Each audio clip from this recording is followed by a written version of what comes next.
Hi. Hello. Wow. Oh god, my voice is bad. Yeah, so I tried to get my Stream Deck working, and apparently that didn't want to work today, so we're flying by hand here. Yeah, Kerbal 2's has first patch. Let's go over to this one should be it. And let's actually open the tab. We got patch notes. A ton of patch notes actually. This update has, from what I understand, roughly 290 fixes. I'm not going to go through them all. You can take the time to read this. I'll copy this and put it into the chat here. Yeah, there you go. So there's the actual link to all the bug fixes. In the meantime, let's get Kerbal 2 up and running. We're going to do a new campaign. I've messed around with Kerbal 2 a bunch, but no, there's some problems with the first update in this game. Hopefully they fixed a lot of it. Let's see. Okay, let's turn that music off, and we'll be using the Kerbal 2 music. And of course, game captures and pick it up right away. There we go. Perfect. Okay, awesome. Awesome. Okay. So the load times definitely seem a little bit quicker on my end, but that could also be me just looking because I vaguely remember hearing something about it.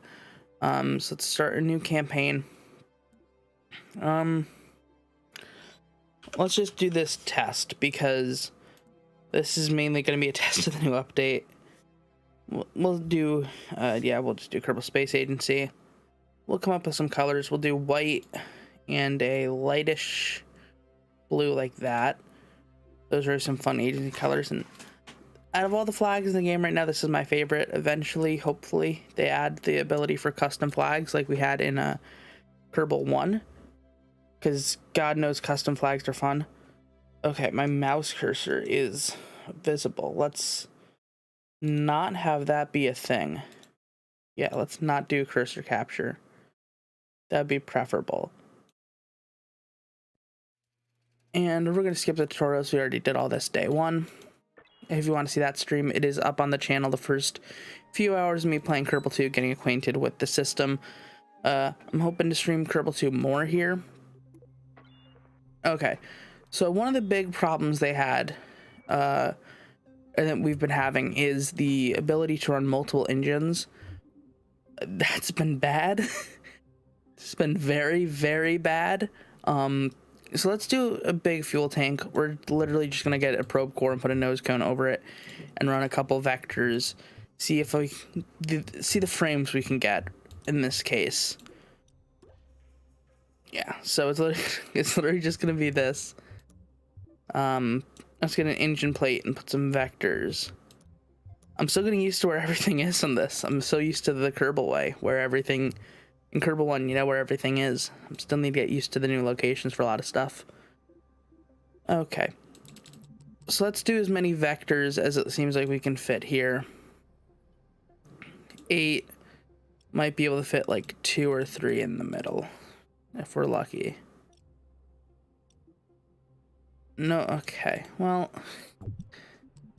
here, let's do the Rocket Lab style Octoweb then. That's not great. There. That's a bit better.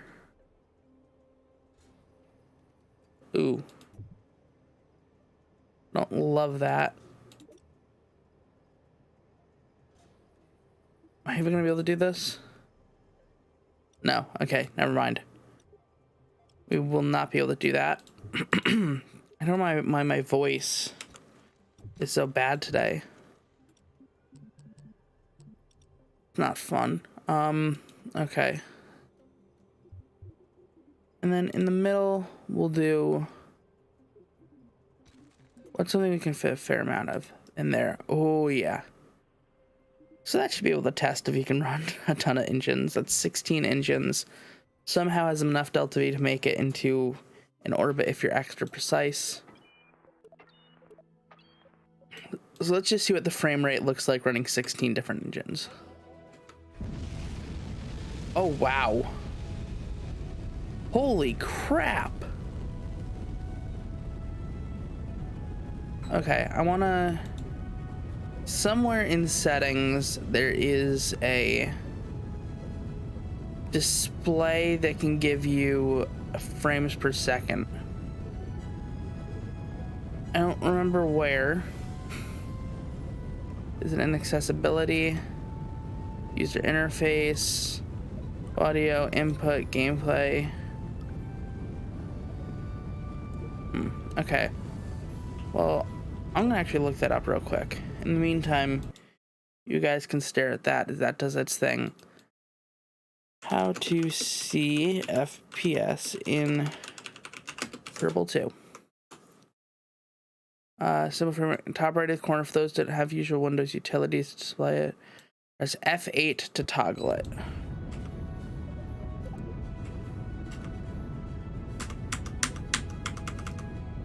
Okay, well, they were lying. Oh, okay. That's a mod for Kerbal. There's a toggle under the option to display FPS.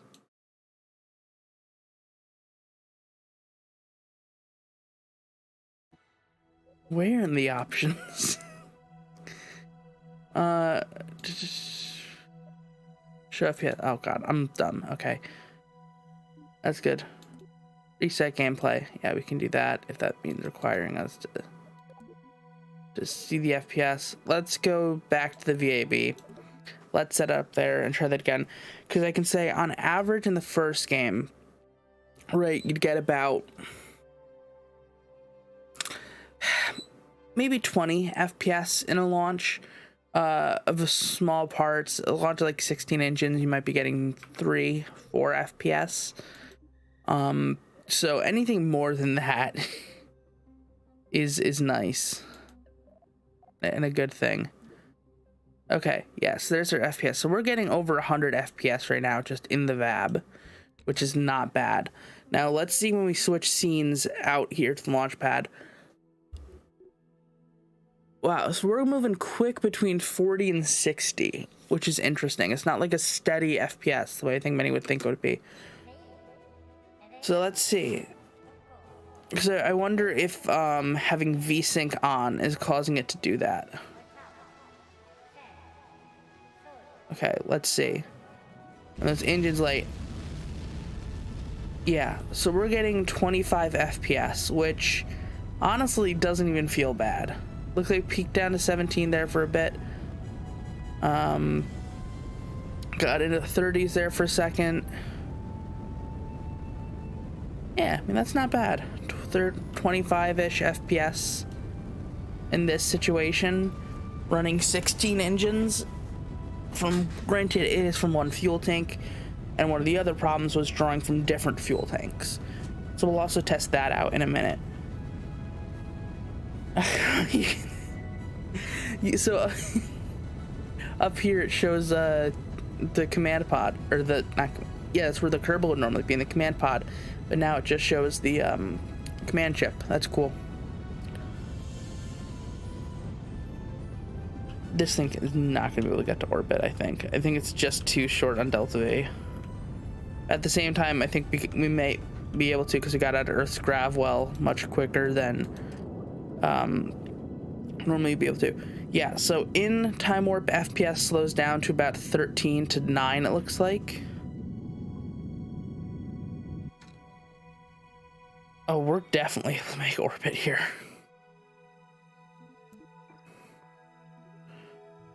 Okay, so the maneuver nodes look a bit different. And I know that's one of the main things they worked on here, was updating the maneuver nodes. So you got 610 Delta V. This thing is able to make orbit. That's insane. This thing should not be able to do that, but I'm not going to complain.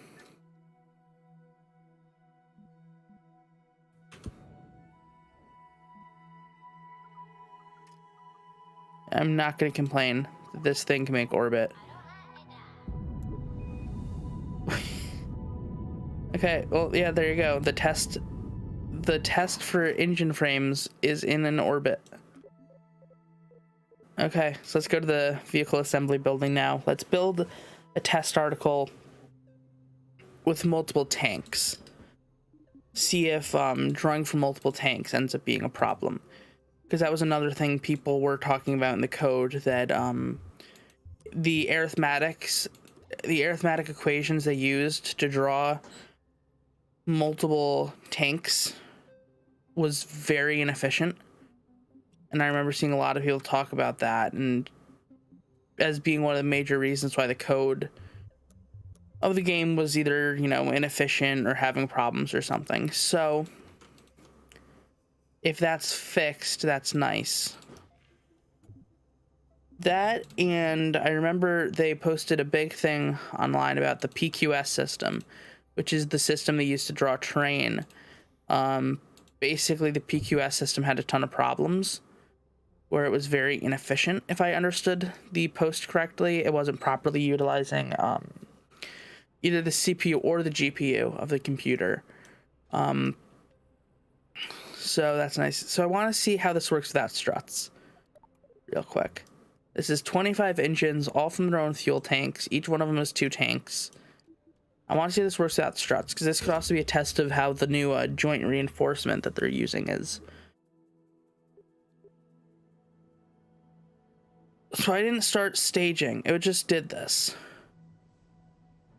And I have no fuel on board.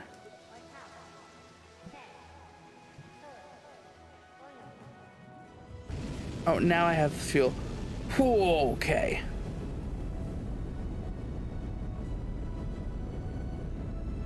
So 25 engines certainly push it past its maximum ability. That, combined with the fact that we are drawing from 50 tanks, seems to very much push it past its ability. But no need for struts. Holy cow! How is that staying together without struts? So I know one of the things they mentioned was joint reinforcement. I was not expecting this level of joint reinforcement. That's crazy. That's like seriously insane that it could do that. Wow. Okay. So I want to test now how a weird...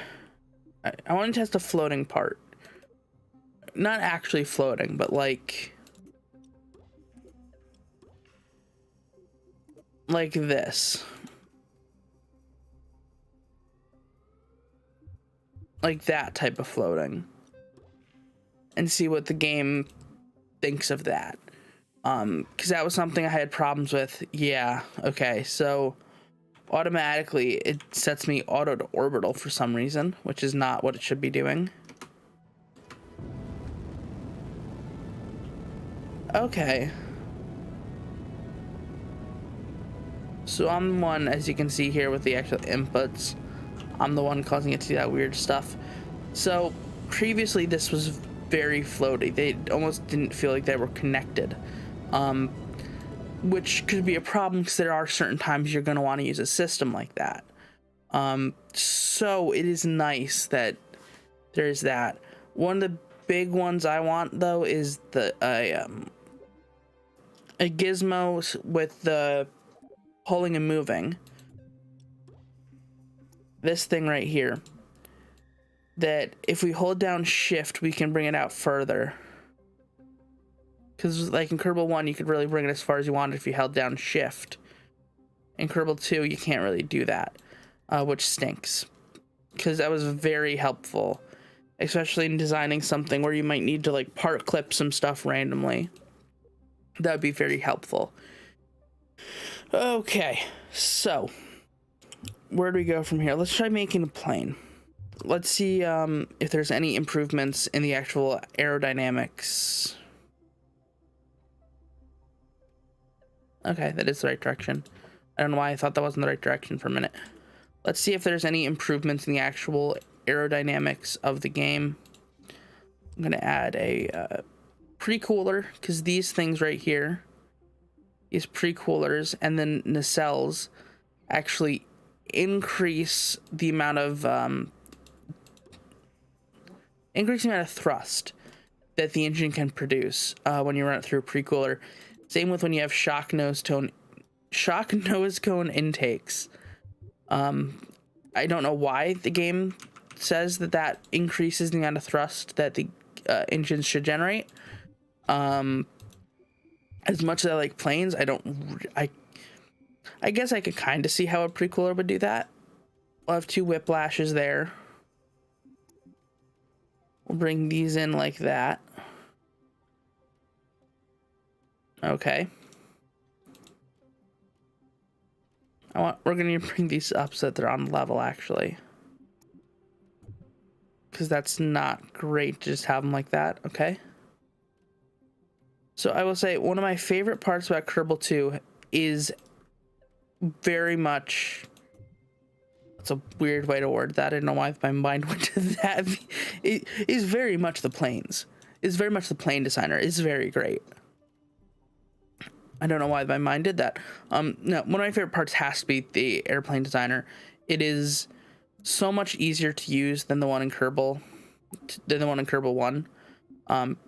If for no other reason than the procedural wings, it really gives you a whole host of freedoms that we were not really granted in the designer in Kerbal 1. So it's very nice to be able to have that. Okay. Those are actually probably fine shape for a craft this size. We'll have these are going to have a bit of a dihedral angle to them. And then for the actual wings themselves,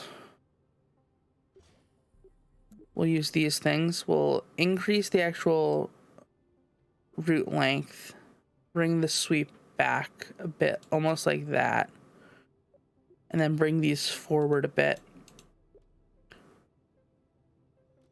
That puts it there.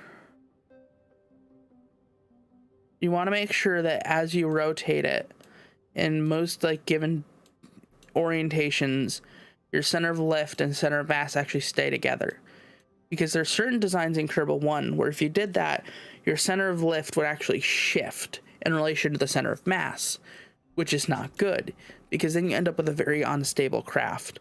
That's one of the key reasons why a lot of people's planes fail, is because of that. So that's always good to have the ability to check. This craft, we don't need to worry about that.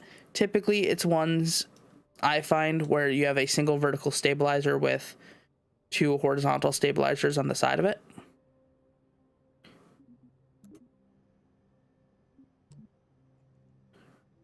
Okay, we will put that there. We'll have to shift that up a minute. Hold on.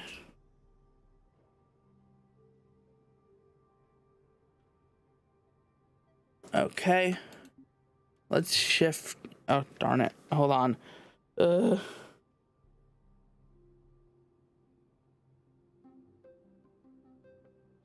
Okay, so let's put our front wheel up here. We'll shift this up into it. And then we'll check here, make sure these are mostly level. These should probably come down a bit. Not that much.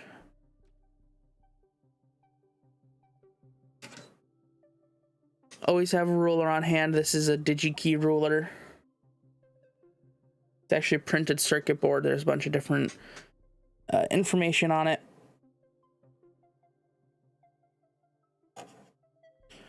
Okay, those front wheels are a bit higher than the back wheels.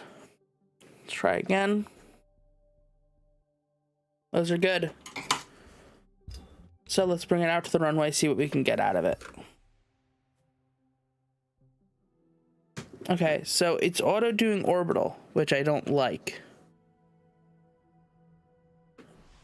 Okay, so we're rolling fuel into the engines now.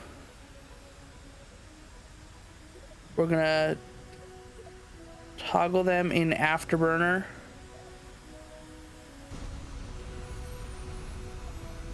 Look at that. Oh, whoa. Okay. So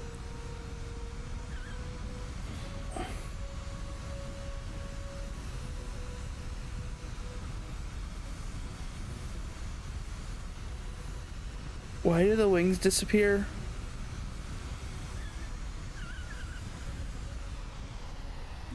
Okay.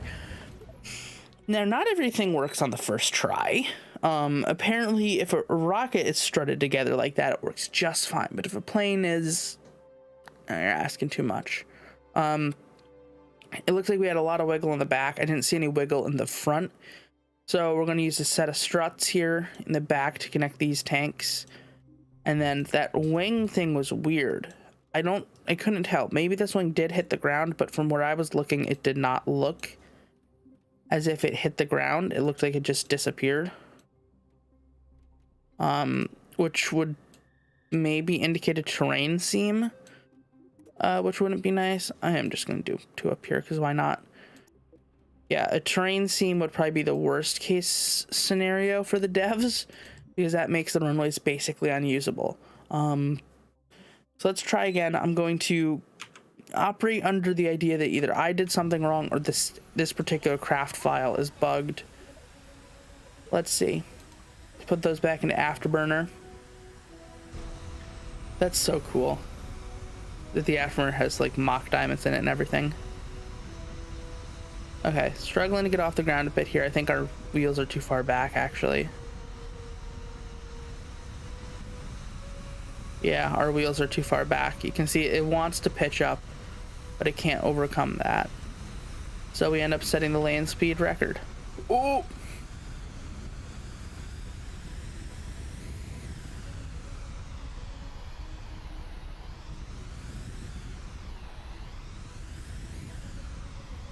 Bill. Okay. Well, Bill didn't make it there. Okay, we need to move our front wheel or our back wheels up. They're too far back. It looks like that it's not allowing us to get enough pitch momentum to actually take off the runway. Think of it as a fulcrum, right? Where you want your wheels ideally to be roughly a little bit behind your center of mass, because like a seesaw, right? You're going to want to be able to pitch up very easily along your center of mass. That's where you want your control authority to be, which is why we put our center of lift a little bit behind it, as you can see right here. Now, if we see these wheels in relation to the center of mass, they're very far back. So I bet if we put our wheels like there, you're going to see it pretty easily pitch up off the runway very quickly.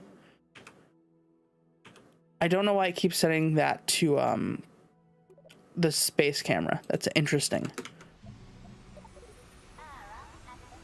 I wonder if that's just, I'm going to assume that's a bug. Anyway, getting 30 FPS here is not bad.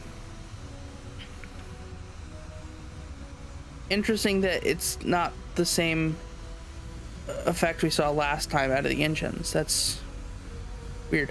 But you can see we were very easily able to pitch up off the runway with moving our wheels forward. We adjusted we adjusted our pivot point, right? Think about the base on a seesaw. We basically are moving that base around. If the base was too far back this way, well, that part's always going to want to be in the air. If your base is too far this way, that's going to want to be in the air. Whoa! Okay, so that was a problem with the stability assist module. This little button right here. So stability assist is a system the game uses to hold a heading or a pitch angle, and is very useful. But what this tells me right here is that the PID is off. PID is proportional integral differential, I believe. And basically the PID stipulates, in no short term, it's a big arithmetic equation that holds, or I don't know if it's actually arithmetic, it might be calculus, I don't know enough about it, but it basically chooses a holding heading. So right now the PID is fine, right? It's holding our heading, you can see right here, 270. It's holding our pitch angle about 9 degrees, and it's holding our roll pretty steady as well. You can see the way it's doing it is just by giving a little bit of a steady deflection to our pitch control surfaces. And you can see it's starting to oscillate a bit. You can see that oscillation is coming from these things right here. These produce yaw. Actually, these also do as well because they didn't set up the craft properly. Now that's not good. In no short term, that is not good. Oh shoot. Yeah, so look at that. So it started slowly and then it pretty quickly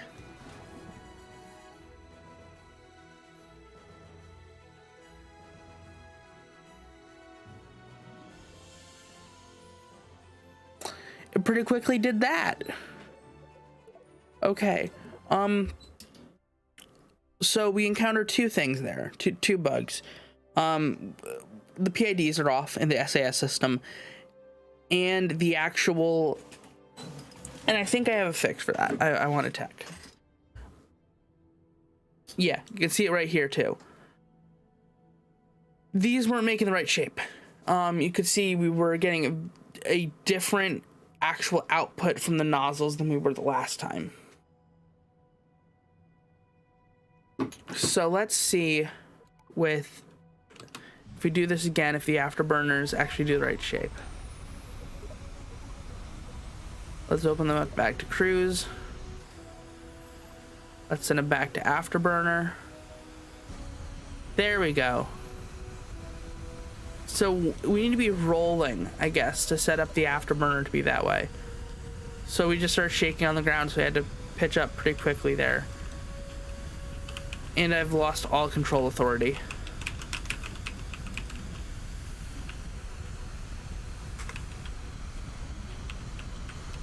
I have no control authority. It's in docking mode. Nope.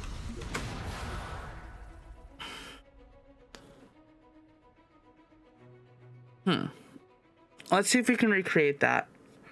Because we did a pretty heavy pitch up, steadied out, and we immediately lost control authority, which is not good. And that is not what you want to see. Yeah, let's see if we can recreate that and fix that. So let's start rolling. Now let's turn our afterburners on after we started our roll. This should give us the correct flares, or the correct, I guess, plume rather. I don't know what a flare would be in this case. Okay, now let's try pitching up again. We have SAS on. SAS has not shat the bed yet, which is good. We can put our gear up. Okay, I have... Ooh. Yeah. So right there, like I'm saying, that those PIDs, the proportional integral differentials for the stability assist are way off. It should not be doing that. So I think I have a fix. I want to go in and I want to limit control authority on the actual wing surfaces. I also want to make it so that they're actually set up like a real plane, where you have your ailerons on the actual wing itself that control roll, you have your rudders that control yaw, and then you have your elevators in the back that control pitch. I wonder if those two things combined, so limited control authority. So let's do 10 degrees, see if that does anything better. And also these should just be pitch. Let's go to these ones. These should just be yaw, or they should just be roll rather. These had 30-degree authority limits. Okay. Yes, let's set these to 10 as well. Okay, 10.1, whatever, that works. And let's set these to yaw only. And let's also set them to 10. I wonder if limiting the control authority will give us a better output in the PIDs, because I know that was kind of a way to fudge it a bit in Kerbal 1 if you were having bad SAS. Okay, why is this camera so stupid? Yeah, so you can see, compared to how much they were fluttering last time, what they're doing now is much different because they have less authority over how much they can actually swing. So the wing, instead of swinging plus or minus 30 degrees a bunch of times, it's now swinging plus or minus 10 degrees, which can make it a bit harder to fly it, but it should still be well within what it's capable of. So let's switch to afterburners, enable. So you can see also these now control our pitch. We don't get any pitch out of the main wings, which is good. Those control our yaw, and then that controls our yaw, those control our roll. So let's take off there. Okay, a good takeoff. Not bad. So SAS is not hit as yet. Let's see. I'm expecting we're going to get an SAS attack, but I think it's going to be better than it was before. This thing flies really good for a plane I just made like in 5 minutes. Like I'm saying, the plane maker in this game is really nice, that you can make decent fighter-ish jets here pretty quickly. Okay, so now we're just gonna kind of wait, see if we can see anything on the SAS. So these things right here, these little green things at the bottom on the nav ball that you see, those show your inputs. So right now the SAS is giving us a pretty heavy pitch input to maintain our angle of attack. Angle of attack, by the way, is if you're to draw a straight line on the horizon. If you draw a straight line on the horizon, and then you were to take the pitch of your plane, the angle of attack is the angle in between them. So it would be this. In this case, we're at about 20 degrees. So it's maintaining a little bit of pitch up, control authority, which you can see right here on these. A little bit of pitch up authority. We also have a little bit of yaw authority right now, kind of maintaining our current yaw position. So when we knocked it out, took a second to stabilize, it's now back up.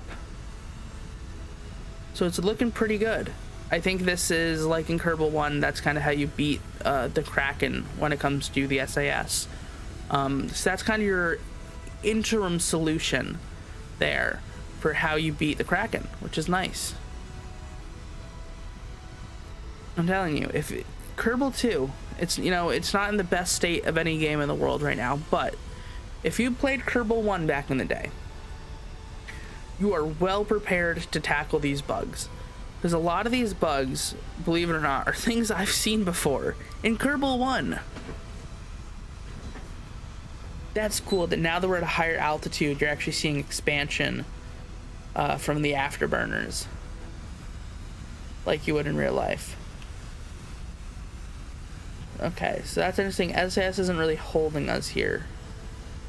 I have to pull up, get our prograde vector, and then SAS is holding us in our prograde vector at the top of it. So that's interesting. We're still gaining speed here. I want to see the ceiling on this thing. Yeah, it's a good looking plane. I'm telling you, Kerbal 2 is a good looking game too. We're getting solid 35 to 40 FPS just flying around, which isn't bad. Yeah, I mean, I'm telling you, this game, when it's finished, is going to be one of the greatest games of all time. Legitimately. So we're losing some speed, but that could also just be our pitch angle. Yeah, see, so our angle of attack was too high for the altitude we were at. So basically, you need to lower your altitude as you get to higher altitudes you cannot climb with as high of a vertical speed rate as you can when you're just taking off at higher altitudes. So like right now we're at 9,000 feet, which is like 9,000 meters, which is like 30,000 feet. So close-ish to almost the surface ceiling of some of the low-flying commercial jets. Let's look at what 35,000 feet is in meters.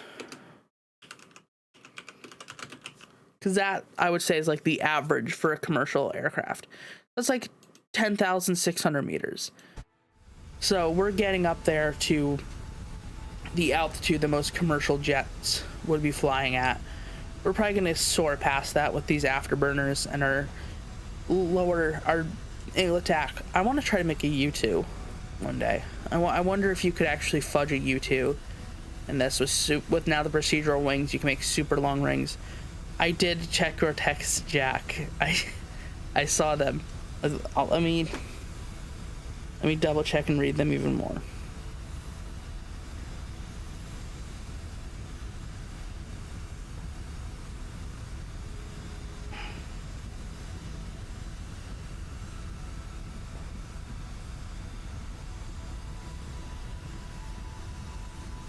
That's a cool photo. I'll have to talk to you more about that later. Okay, so we're at 14,000 feet now. We're still gaining vertical altitude. Let's see what 14,000 meters is in feet. Again, I'm a degenerate American. I cannot do this stuff. My hand out of the top of my head. So we're past 45,000 feet here. I want to see what 60,000 feet, because that's about the ceiling of the F-16 or the F-22 is. So that's 19,000. Oh, sorry. No, I did the wrong thing there. 60,000 feet meters. That's about 18,000. So we're getting up to the surface ceiling of the F-22. So this thing is going past that, probably. About 8,500 meters. Yeah. Yes, there we are. We're now past the surface ceiling of the F-22, and we're still at 20 degrees nose up, gaining speed. Gotta admit, if this was made by Raytheon or Lockheed, you know the American military would be eating this up. I think the reason we're still gaining a bit of thrust at this altitude is probably the fact that we have 3 pre-coolers and the shock intakes. And in Kerbal, those actually add to your engine output. Oh, we just had flame out.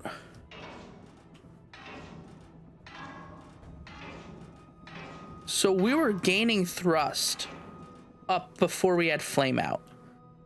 Okay, Jack, what's 27,000 feet in meters? Or what's 27,000 meters in feet? Because we're still flying, which is the crazy part. Our engine's just flamed out. Look at that. Yeah, I think... I wonder if there's a way you could fudge a U2 to get past this altitude. I'm sure a different engine can breathe air at a higher altitude. Like, let's go into cruise mode, see if I can get higher than that with that.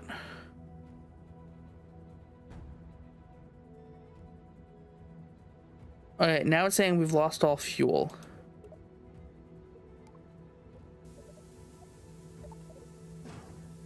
Oh, no, it's good with afterburns, just not. And we've had a flame out. We only have one working engine, apparently. Well, this is normal. It's afterburners. This isn't kicked in.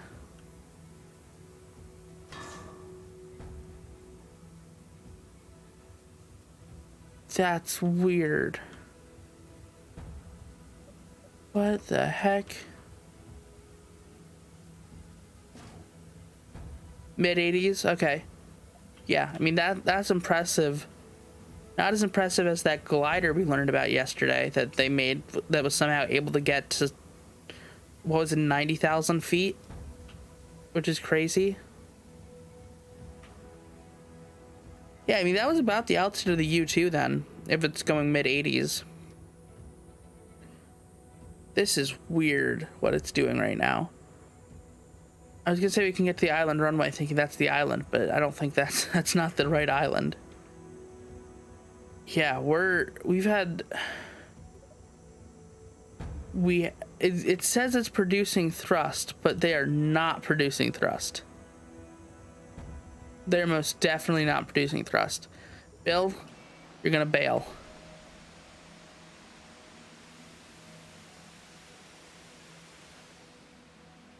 Well, that was something. So I think from what I understand, I think kerbals are currently indestructible. And I have that theory because that's the only way to explain some occurrence that happened to me on the Mun the other day, where I was flying around with a jetpack and impacted the sidewall of a crater going 100 meters per second and survived. So I believe kerbals are currently indestructible, which is a thing they're probably going to end up changing. Yeah, can't see the plane anymore. Darn. She was a good plane for a plane that I made in a matter of minutes. So here's a question.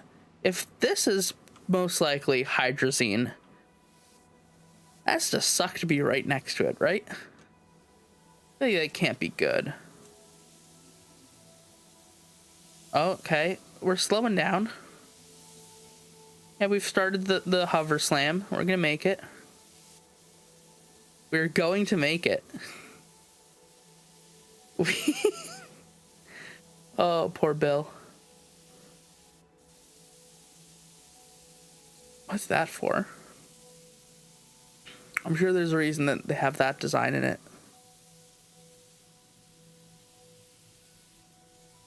Bill, you are going to be fine, okay? You're gonna make it. You're just going 183 meters per second. They're 1,000% indestructible. Oh god. So the buoyancy is a bit off. Okay. Yeah, let's revert back to the vehicle assembly building. Okay, so this plane is certainly nice. But yeah, so like I was trying to explain with this version of the plane, basically the way to stop SAS attacks are by going in and adjusting its authority limiter. So previously we're at, an authority limit of 30 degrees, meaning there's a 30-degree angle that those ailerons can pitch up and down.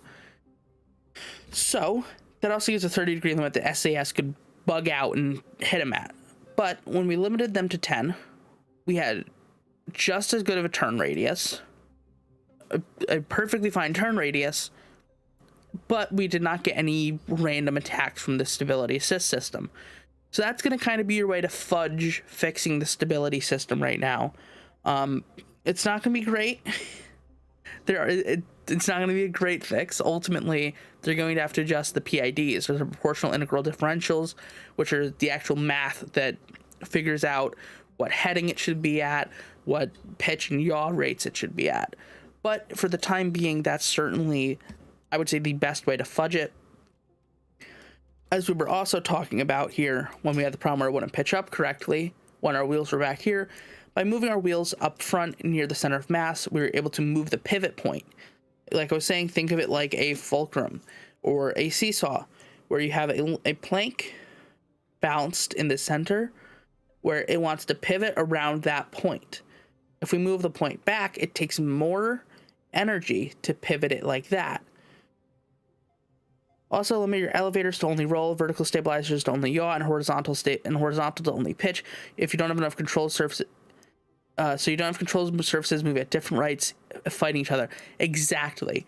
So, like you can see right here, we have our elevators limited to pitch, our rudders are limited to yaw, and our horizontal wings are limited to pitch, or no, are limited to yaw rather. Like I was saying, by having our engines back here, it takes a whole lot of momentum to swing it up, and a lot of the control surfaces don't actually have that much momentum to be able to truly pitch it back like that. So by moving it to just behind the center of mass, it's so much easier to actually pitch up. The problem is if you move it to the front, well, now it's automatically back heavy. So you want it to be like this, right? Because you have two sets of wheels. So when you pitch up, it's like that, versus think about how much harder it is to pitch up like this. I know it's not a perfect example, but that's kind of where you want your wheels to be when designing a plane in this game. That's how you fight the stability system. Now I want to figure out why the heck these engines cut out. So we had a flame out and we could not restart them, which is not normal, at least in Kerbal 1. In Kerbal 1, it was pretty easy to restart the engines. This game, it's not. So I want to see that. I also have... That's not what I meant to do. I also wanted to see something. If shock cones add thrust, and these add thrust, the pre-coolers, what if we do that? What if we add another set of pre-coolers? I want to see if we're going to get a noticeable amount of thrust difference. And I want to test a different engine. So we were using I think these are the Weasleys, maybe? We were using the Panthers. So the Panthers are good engines. They did perfectly good for us there. They were exactly what we needed. These are the Weasleys, your traditional jet engines. The Goliath is your even more traditional jet engine. I want to use the Whiplash. So it stinks that we don't have like the Panthers yet. I want to hopefully see those added to the game. So with the Whiplash, these I believe produce more thrust than the other ones. So max thrust at 1 atmosphere is 130 kilonewtons. Max thrust in vacuum, okay, 130 kilonewtons. These are 85 kilonewtons. So we're going to be getting much more thrust with these engines. And we're going to be getting more thrust from adding 2 more pre-coolers. So if you're actually to look here at the item description of the pre-cooler, these item descriptions are actually very helpful. So basically, similar to the engine nacelles, the engine pre-cooler has an intake and holds a small amount of fuel. The pre-cooler uses the most advanced alloys to channel your heat away from the engines. And by channeling the heat away from the engines, it does it show this? It doesn't show it here. That stinks. Basically, it produces more thrust, which is nice. Same with these shock cones. A shocking breakthrough in intake technology. See what we did there. The shock cone intake is designed to provide air to the turbine-style engine while reducing drag at supersonic speeds. It's a great choice for smaller, high-speed jets and SSTOs. SSTOs are single-stage orbit launch vehicles. We're not going to be making any of those today, though I do eventually want to try to make Venture Star, because Venture Star is amazing. So I want to see what surface ceiling we can get to. Ooh.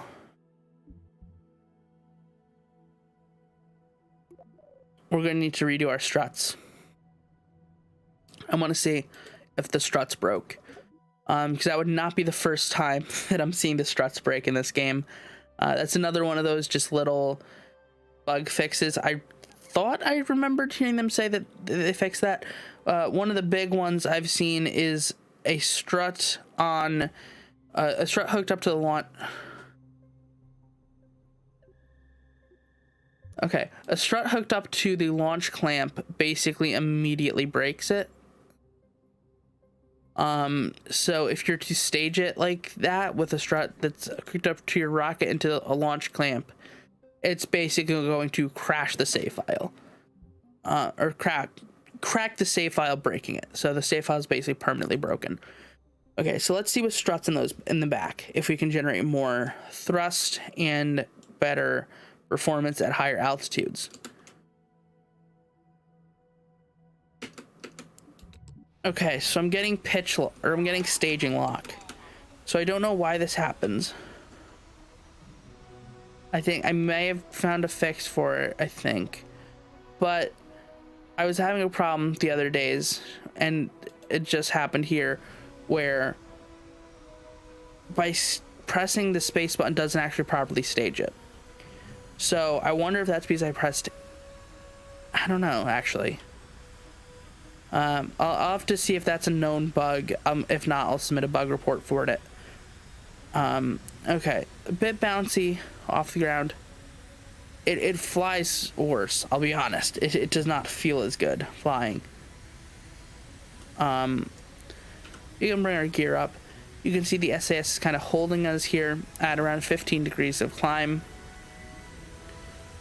We should be able to do higher though with how much thrust these should generate. Yep. Okay, we're able to hold at about 20, which is where our previous jet was, the higher altitudes.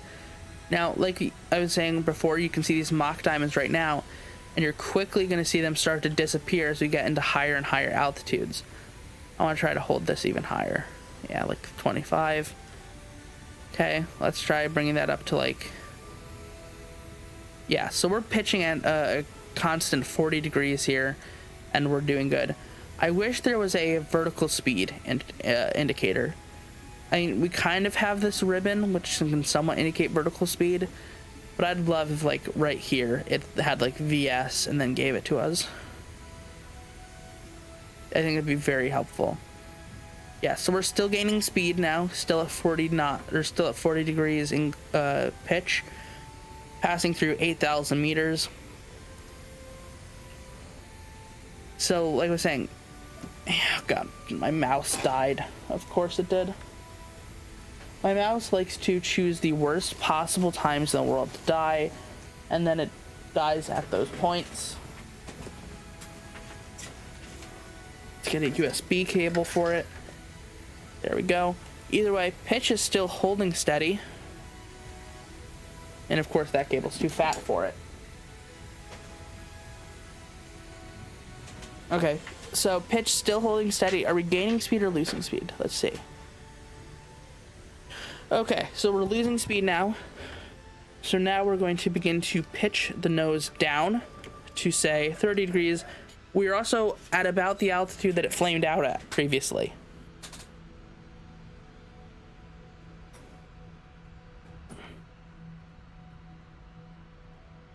Oh, darn it. Okay. Let's see. I need this cable because it's actually plugged in my PC and it's not going to use Bluetooth right now. Oh, boy. Wireless might... Okay, so the engines have flamed out. So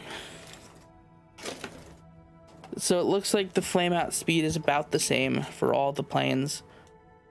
Unless these are still not producing any thrust. No, they are not. Okay. Although it says we have air.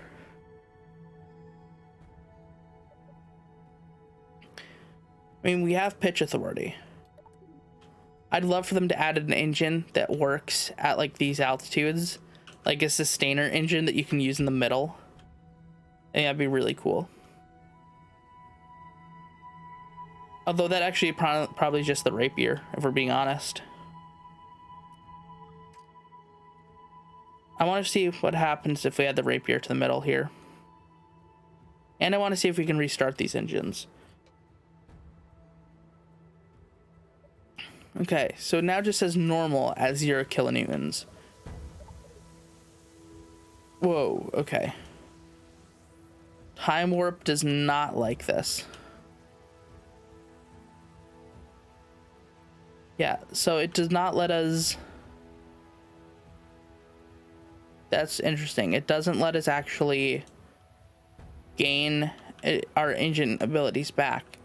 Let's see if we turn them off and on again. Deactivate, activate, deactivate, activate. Yeah, they're just not working. So we're now going so slow that we have no pitch authority, basically, to actually truly flare. So we're going to kind of stay nose down here, gain speed, and flare at the end. And it won't let us. Well, yeah, okay.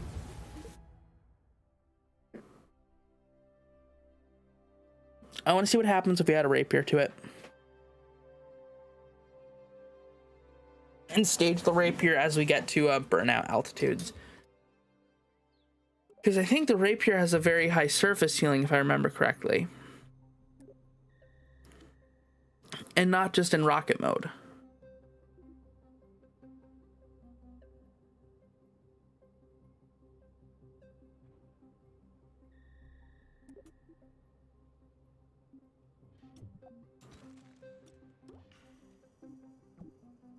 So we'll stage the rapier a little after. Jack, you know about the rapier. Maybe I'll have to do booster stages. You know about the rapier. Does the rapier have a higher surface ceiling than the whiplash? Yeah, I have staging lock. I have to stage with the mouse. That's weird. I don't know what causes that.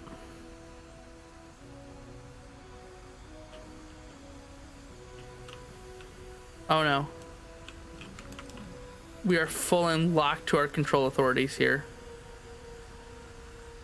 Oh no. I have no control over the vehicle. Not really an air breathing. Okay, interesting. I thought, so when people do SSTOs with it, they have to like stage it at, do you have to like stage it over to close cycle at like 20,000 meters? Because these were flaming out at 22,000 meters. Okay, yeah, my keyboard in general just isn't working with that. Oh no. Okay. So my keyboard in general is just holding down the S key. And it's not registering any other inputs. So I'm going to unplug my keyboard and plug it back in.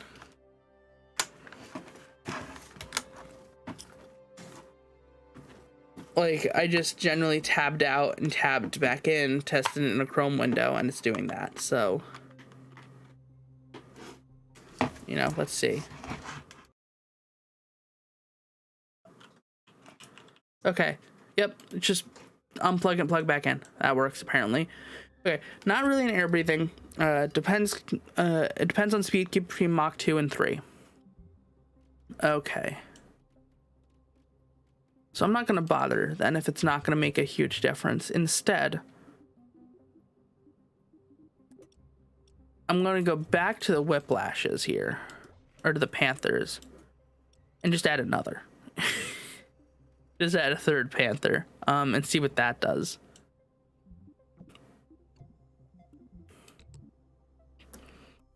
And then I want to try to, I'm going to have to do some research on it. Find what engine has the highest surface ceiling, and then make a U2.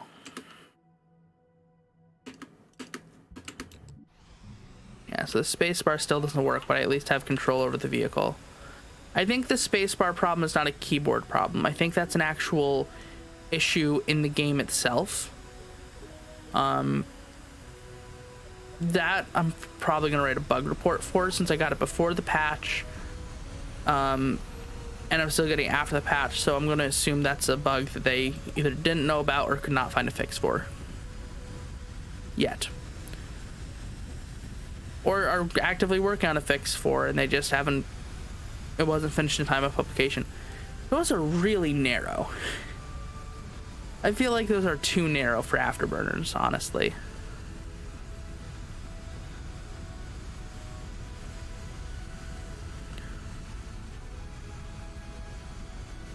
Those just feel too narrow to me for afterburners. I don't know.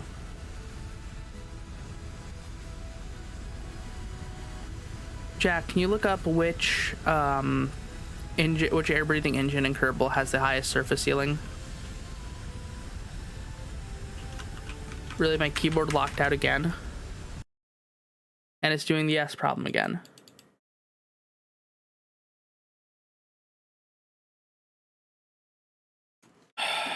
Oh boy.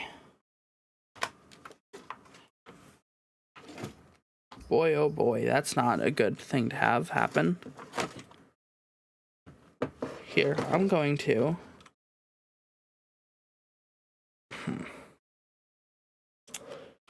How do I do this? I don't have a keycap remover on me. I'd have to remove caps lock. Okay. Remove the A. And now remove the S. Is there any junk under there? Yeah, there's a bit. Good thing though, it is a modular keyboard, so I could, if I need to, just replace the switch. Which I will probably order a new switch after this stream. For that. Good old Cherry MX Reds. Okay, now let's try plugging it back in. Here. Rapier, 30,000 feet with sufficient speed and intakes. Okay, so we can try that then. What's 30,000 kilometers in feet? And I'm a dumb American. I don't know this stuff. And I'm also actively trying to fix a keyboard that is dying on me for some reason. An expensive keyboard at that, too. Okay. Let's look up 30,000. Yeah, what's the... Okay.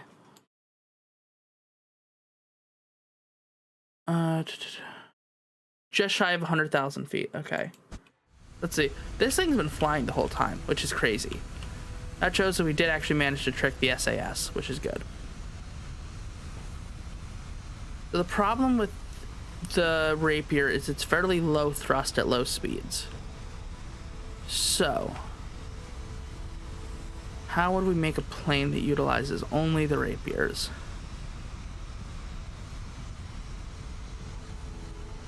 I'd go to high altitudes. That's the question.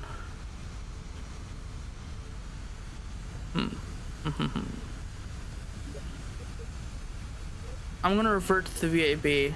We're gonna save this and let's start a design that could do that. Interesting.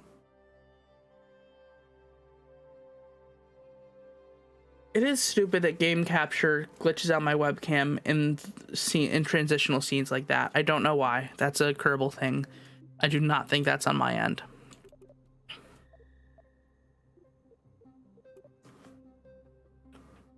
We'll call this the test bed plane.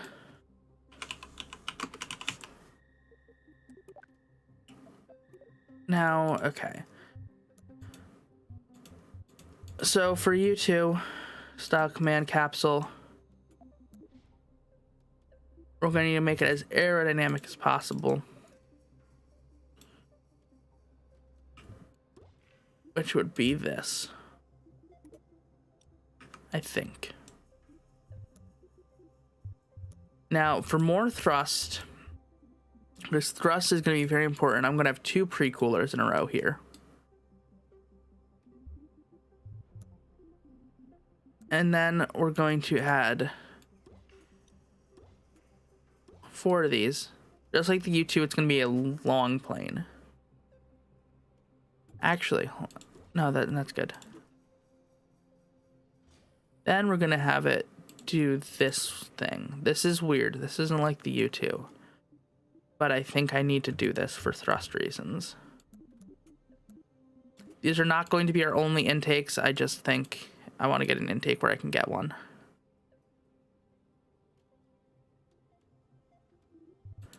Now I know they're going to be part clipped together here, but I have an idea on how to do that without looking insane. Let's put those back because they want to come off for some reason. Let's add some struts.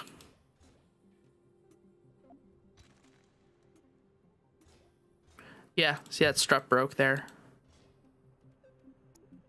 And there's still that strut there. So they somehow came out of symmetry.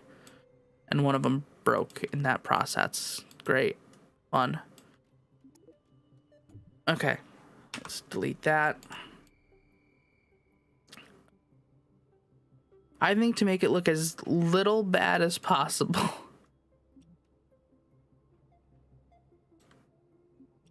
we need to do this. Oh my god, I never even noticed there's a little turbo pump in it. Now, for other part of our intake, we're going to have these here. I need those to attach to something. Do we want to just do that instead?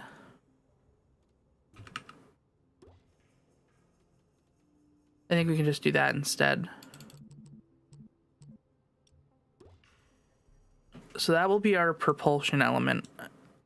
And since we have more fuel tanks than we need, I think that's probably fine. Plus those carry a bit of fuel as well.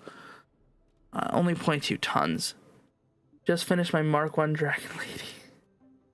Nice. Can you, take a picture of it and text it to me. I want to see how it looks. Or send me a picture of it on Discord so I can show the chat. Okay.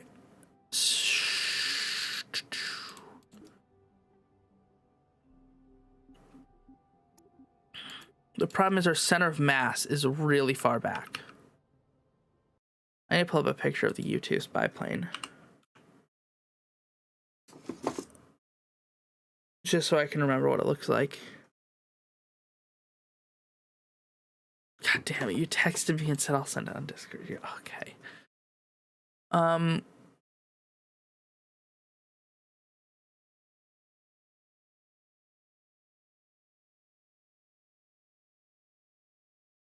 Yeah, so okay. So I had intakes up there like that. It's gonna be a kerbalized U2. That's what I'll say. It's not going to be a full-blown U2 because I don't think I could do that. I'm not good enough at this game yet for full recreations of stuff.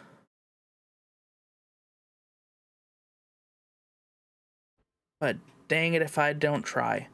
But what that tells me is that basically we need to keep doing this.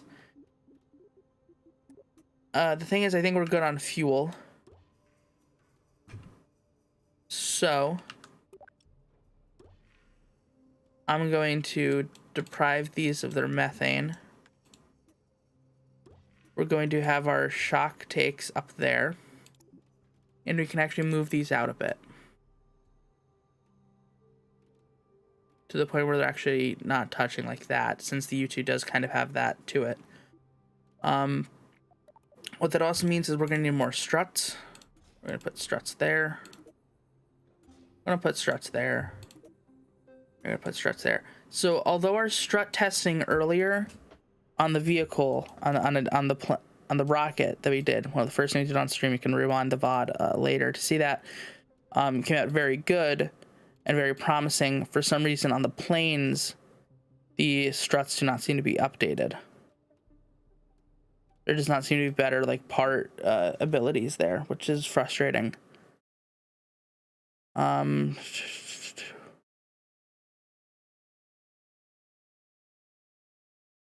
copy the image. I'm gonna paste it.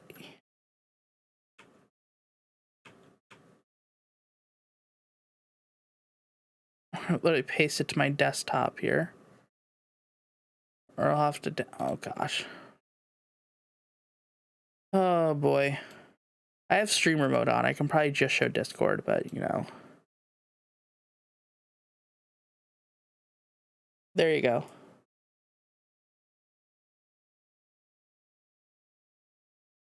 Yeah, not a bad U2. Looks good. Looks good. So like I was saying, you can put those there. We're gonna need some kind of rounded off I don't want to do a plate. That's a good looking U2. It's definitely going to be more realistic than mine is. I'm not good enough at recreating planes for that. I'm good at recreating rockets, not good at recreating planes.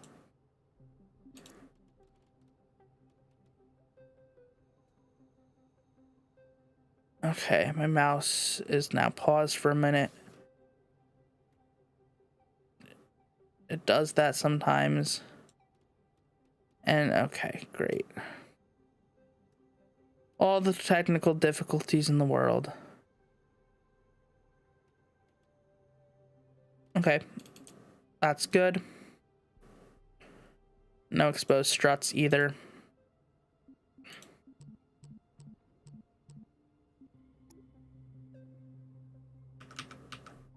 I don't like those wings, those are too big. We need the smaller wings and just make them thin-ish and longish.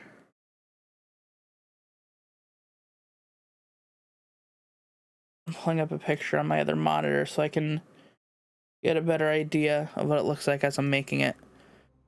Okay. So.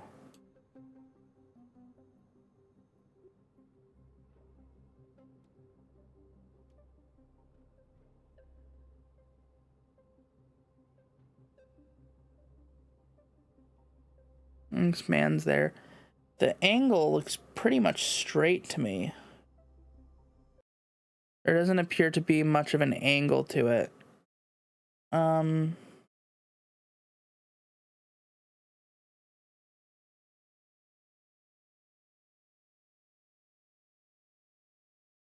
Yeah, there doesn't appear to be much of an angle to the wings. They're almost like that. With the tip being a little bigger with little bumpers on it.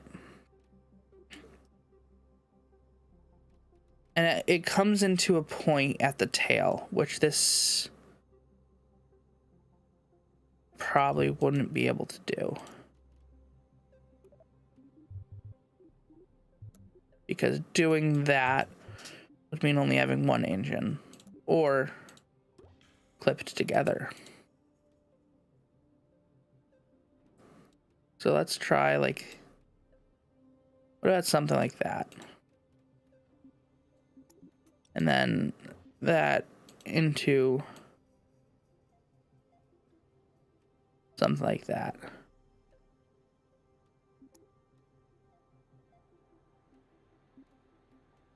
Well,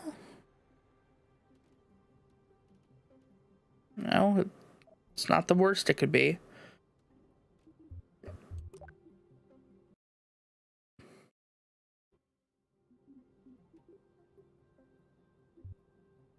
I need a picture of the plane again for the tail, for the tail superstructure. Again, this is a kerbalized U2. This is not meant to be a exact recreation.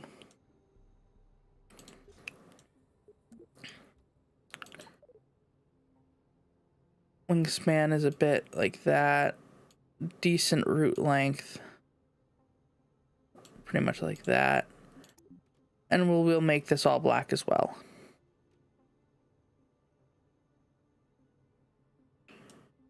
And then it looks like they have their other control surfaces like this up there as well.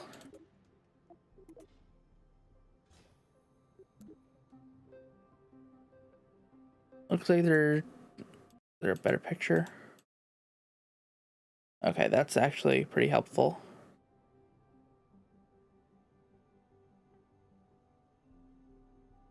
Make them like that.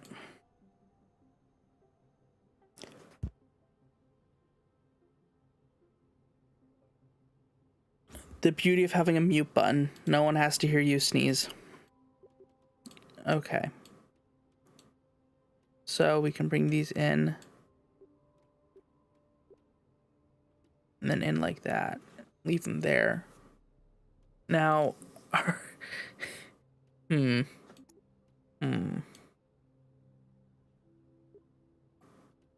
Our center of...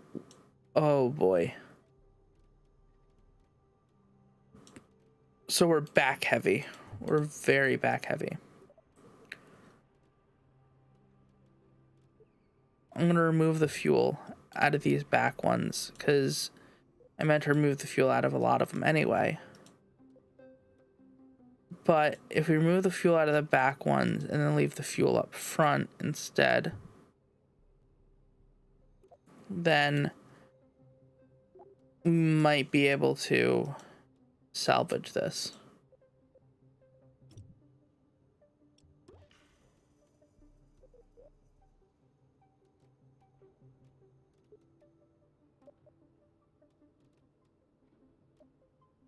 Okay, now let's... So fuel there, fuel there, fuel there, there. Those ones have it. That one has it. Okay. I mean, that doesn't do much.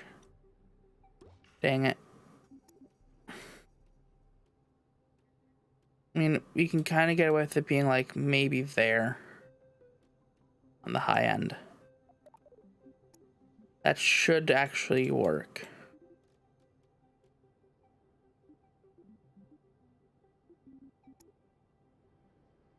Plus, we are going to have other fuel tanks right here, like the U2. I'm not going to segment the actual wing though, just because I don't trust the game to handle that properly right now. Well, that would be a good test of it. Well, still. And then we're going to have another set of little things here out in this wingtip. Okay, never mind. Let's say if that's a fit, that'd be cool. As my graphics card kicks into overdrive to a noticeable level, I'm sure. So these are going to be our wingtip bumpers that it has on the plane. Yeah.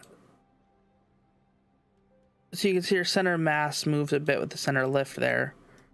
We're going to have two wheels on it that stay with it, just like the U2, and then we're going to have a set of drop wheels. So just like the U2, this wheel in the back is going to be pretty tiny with a larger wheel up in the front. This one's going to get clipped in a bit. Yeah, like that. And then here,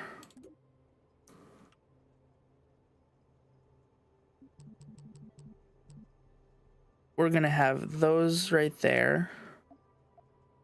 Not what I meant to do.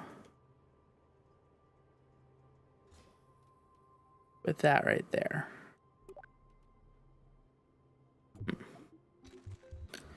That certainly would not work.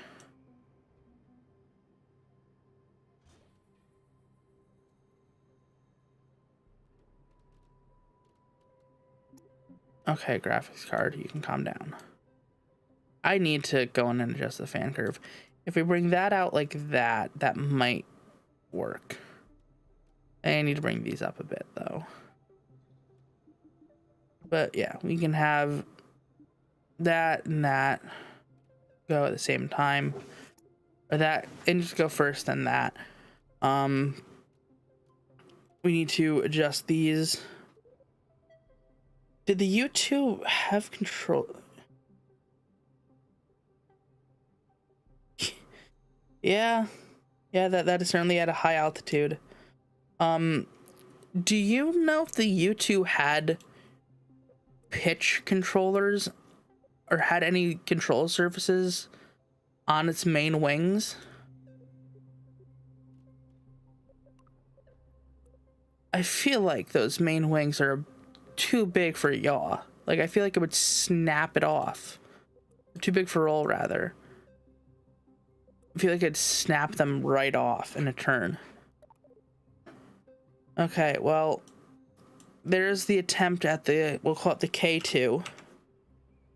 That's the Kerbal U2.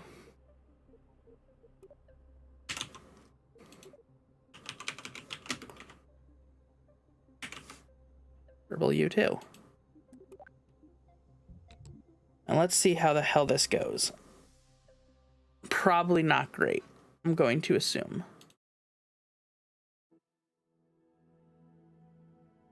Okay, so I didn't do any of the SAS stuff yet that I was talking about. First, I want to see this thing actually attempt to do anything. Oh boy, this is going to be a long takeoff. Very long elevators that only moved a few degrees. Okay, so the wing were elevators. Okay. That makes sense, because I was thinking you're going to need pretty big pitch authority. I really need to rein in my control authorities. Oh my god. Oh no. Oh no.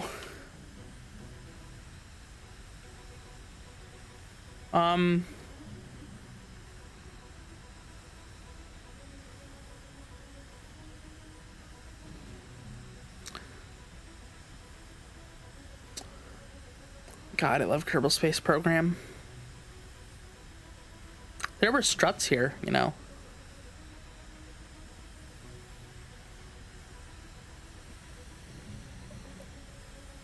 Oh my gosh. Okay. Okay, ailerons. That makes more sense than struts. Okay. Yeah, we need to, one, bring in our authority controllers, and two, bring in our control limits. And also strut the hell out of it.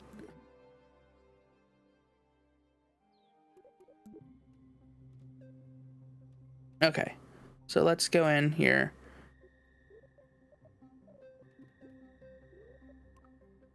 Let's bring our authority limiter. 10 degrees worked great the other time.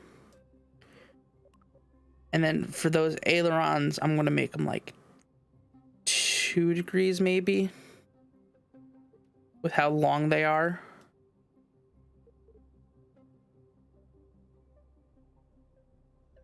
Yeah, 3 degrees is probably good.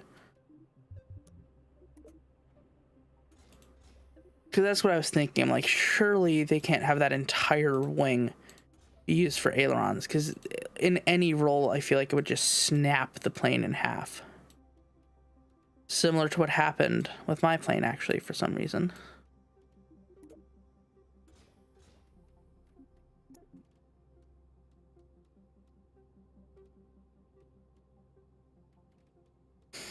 Okay. So, we fixed the control surfaces now. Those are now set to fixed ratios. We've strutted up the center part. These wings now have much more limited control authority. It's sat well on the runway. I think we're ready for test 2. Let's see. Oh boy. Okay. I keep forgetting that my game is bugged right now and won't let me use spacebar. I need to stage by clicking it. Skip countdown. What?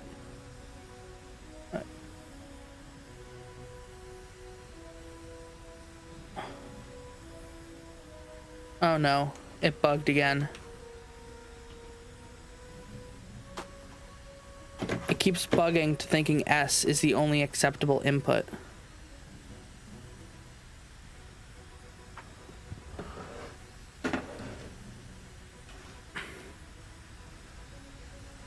Okay.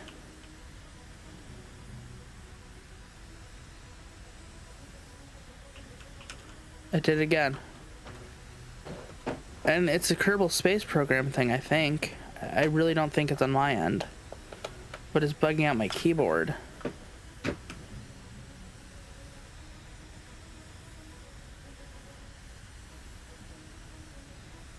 Okay, I'm going 100 knots now. Oh, I wonder if this back wheel is too far back that it won't let me pitch up. Okay, I'm going to save and I'm going to close out of the game and open it back up and hope that fixes a lot of the issues that I am seeing.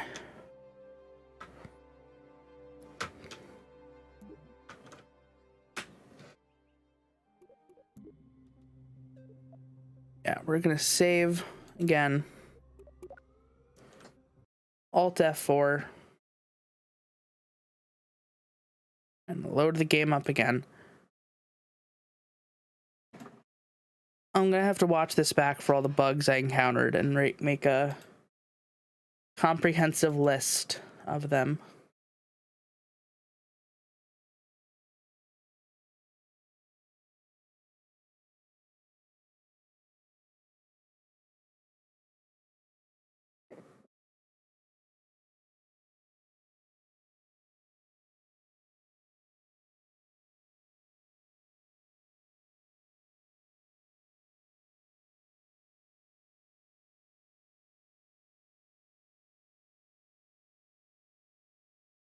Okay. So let's see if this fixes the problems. In about, let's see, how many minutes? About like 20 minutes, we're gonna switch over to covering a Rocket Labs launch that's gonna be happening out of Wallops, Virginia. And of course the skies are cloudy, so I won't be able to see anything from up here.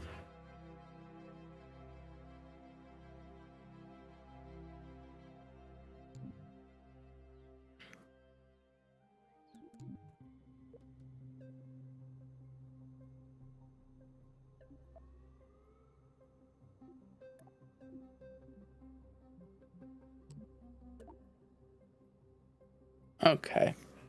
So I think this back wheel is too far back. I think we need to bring it up like here. Do you need a second dot head for that? Sure. Yeah, I'll hop on Discord when we start that. What the heck?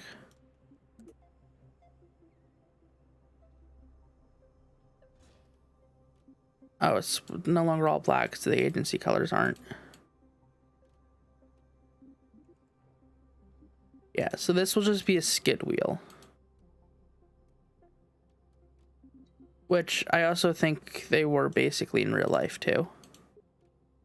I think in real life the wheels were kind of like that. And that was like a skid wheel basically. And for landing. So let's try this. I don't need to be taught how to fly. Oh my gosh.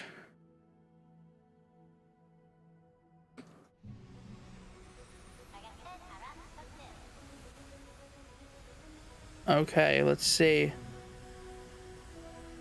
We're destroying the runway, that's for sure, at least. With how the engines are pointed directly into the ground. Take off on runway 1, land on runway 2.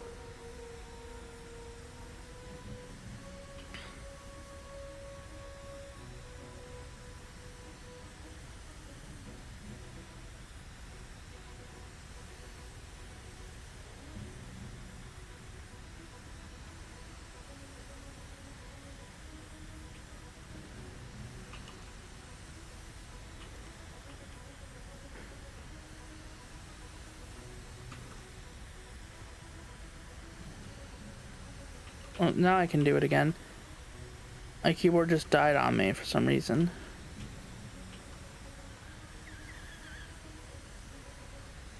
Yeah, single-use runway. God's greatest invention. What the heck is happening?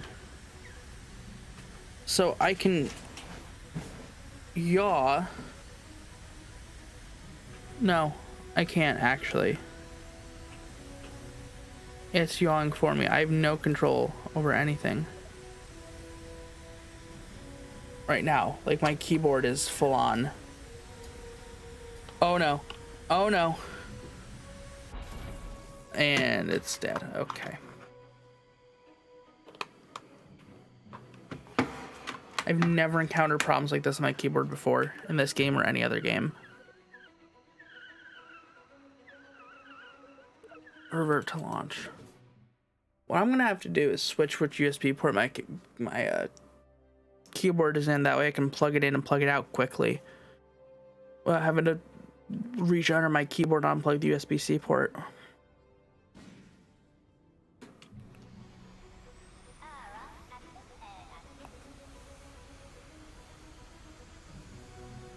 Yeah, I'll have to look if other people are having keyboard problems. I'm gonna time warp because of how long it takes to accelerate with these rapiers. They're certainly not the fastest engine in the world at subsonic speeds.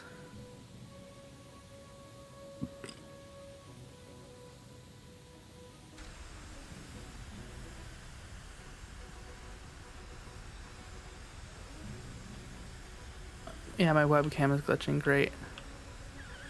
And my keyboard's dead again.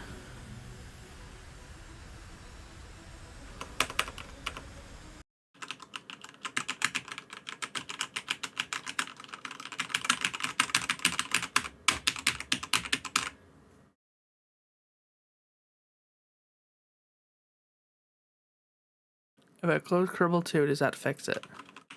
Yep. Okay. Yeah, so Kerbal 2 is the problem. 100% Kerbal 2 is the computer problem here. Okay. So I'm gonna say there's something wrong with the interface between the game and the user's computer that is bugging out. And it might even just be the type of driver on my particular keyboard that's causing that problem too.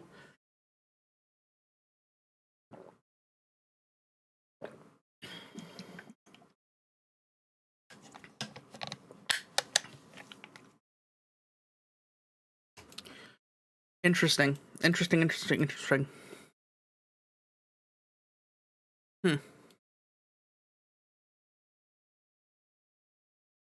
I'll put the Rocket Labs launch, see what time it is meant to be.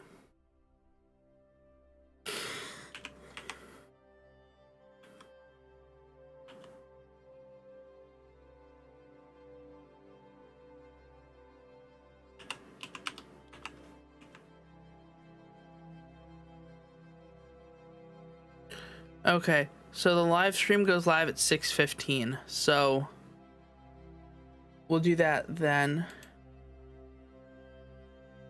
In the meantime, let's see. Trying to see if I can find a bug report.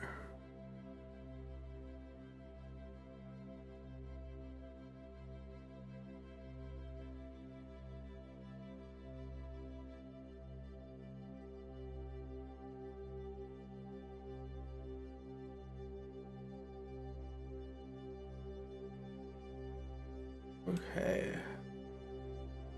I don't.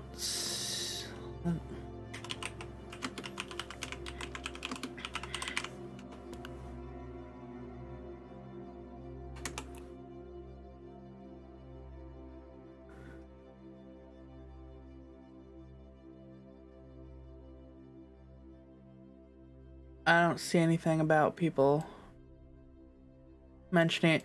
I see people being like upset they can't use controllers yet, which is fair, but I do not see anything about the keyboard issue. So I'm gonna have to file a bug report about that. Yeah, if you, as always, if you encounter any bugs, just file a bug report. Do it. It's helpful for everyone because you're going to eventually hopefully get your problem fixed. If it's on your end, they'll be able to tell you that.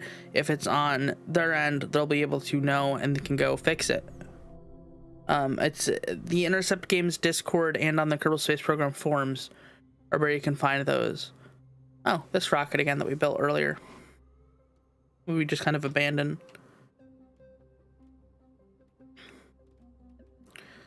Yeah, I mean, they definitely fixed a lot in this update. I'm done with planes for now. I think I've had enough of that bull crap. I want to see, again, because we were talking about this earlier, if we limit this to 50% and we limit these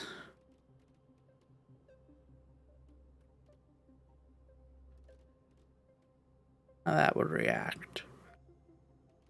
So let's engineer report. Okay, so we're set at 1.1 TWR on it. This second stage is inspired by what rocket? I'm gonna see if you can get it.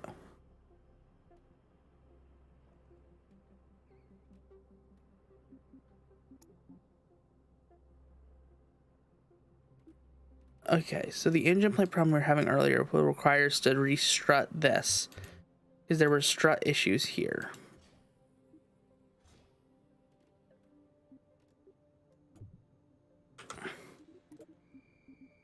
So the key, if you want to know what rocket this is, the engine plate, not the engine plate, the second stage is based on, is looking here at the engine section. That's your key.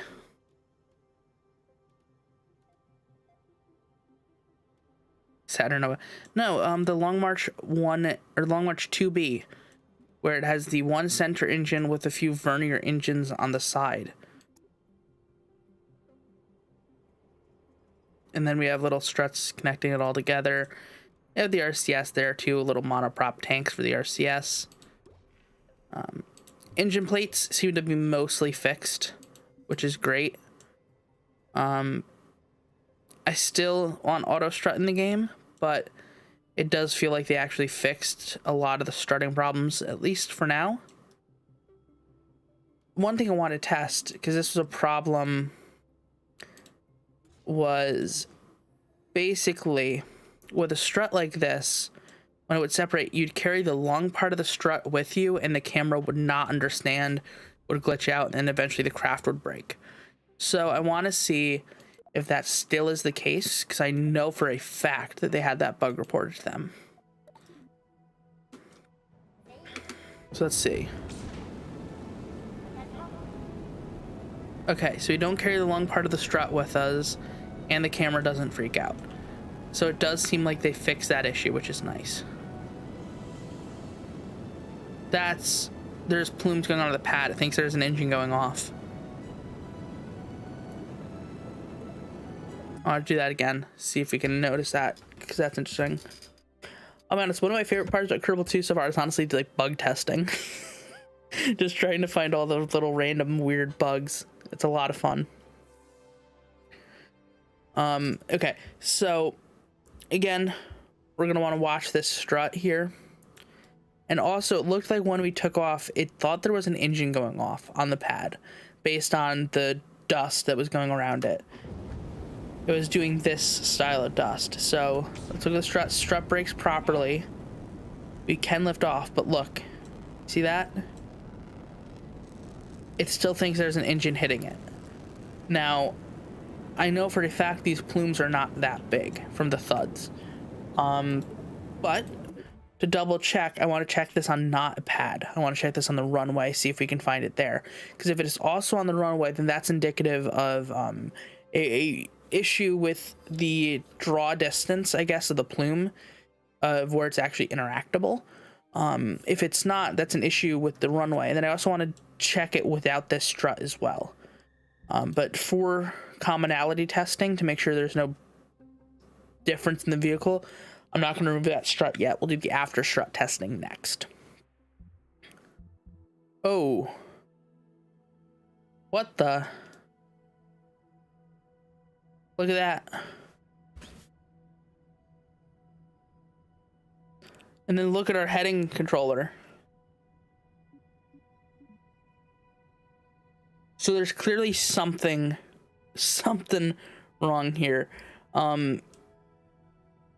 Now this didn't happen on the runway, on the launch pad rather. I want to see if we can still.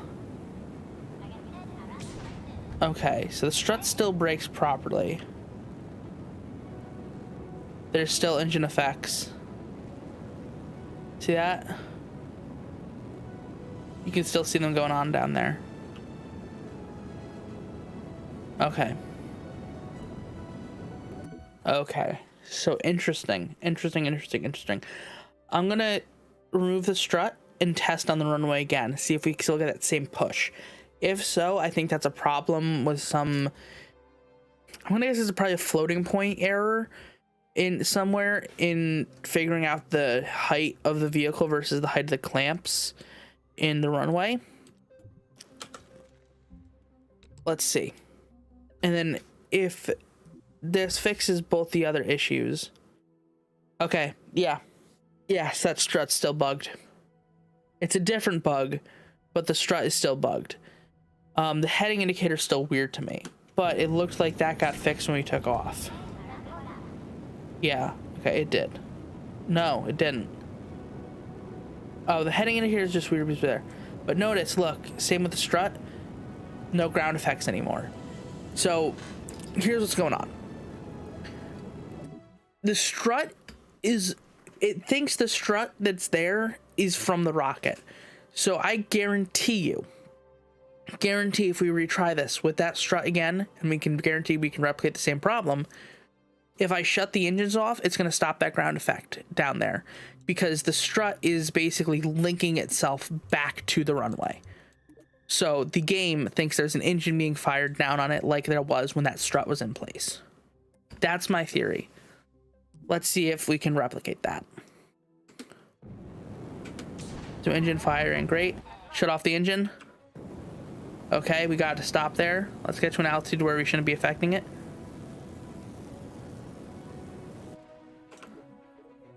Interesting. We didn't replicate it this time. Interesting. Let's try again here, but not cutting off the engine until we get to a higher altitude to see if, because the cutoff and restart maybe fixes the issue. But let's see. That strut does brake properly. Yeah, okay, so see, it still has that ground effect.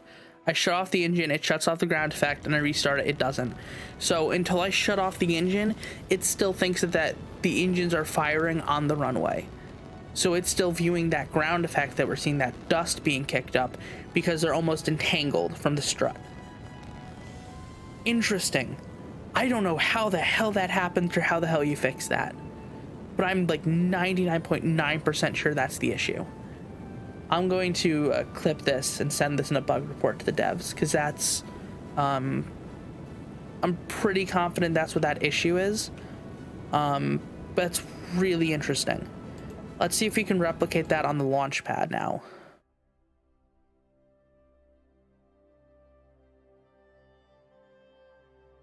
Wow, okay.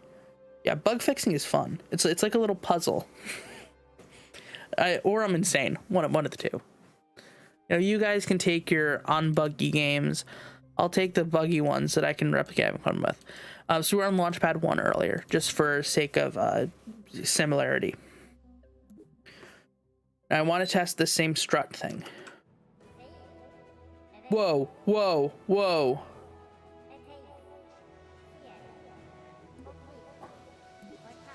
What the heck?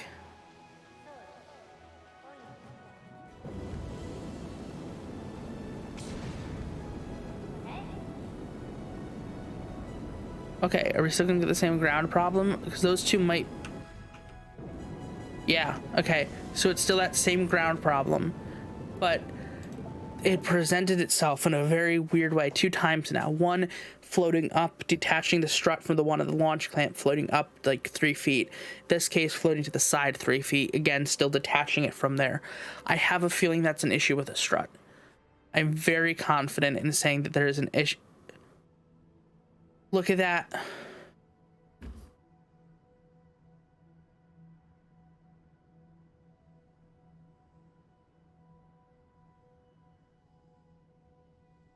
Trying to think what would cause something like that. Jack, do you have any theories as to what would cause something like that? Something like that?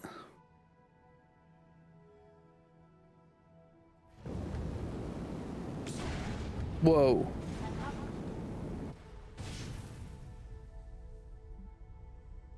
Oh, the second stage is fine.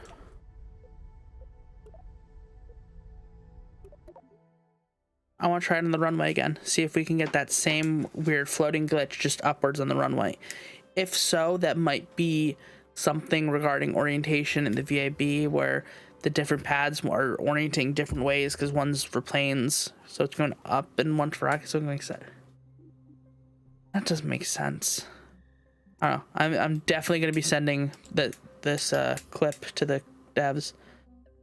I shall not say this name of the beast. Look. Yeah, see? Floated up again. So struts on launch pads are definitely glitched. And they're so glitched they create quantum entanglement of engines.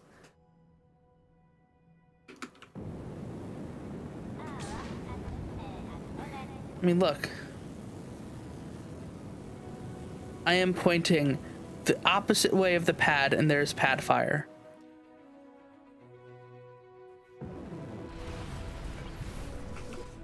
Interesting.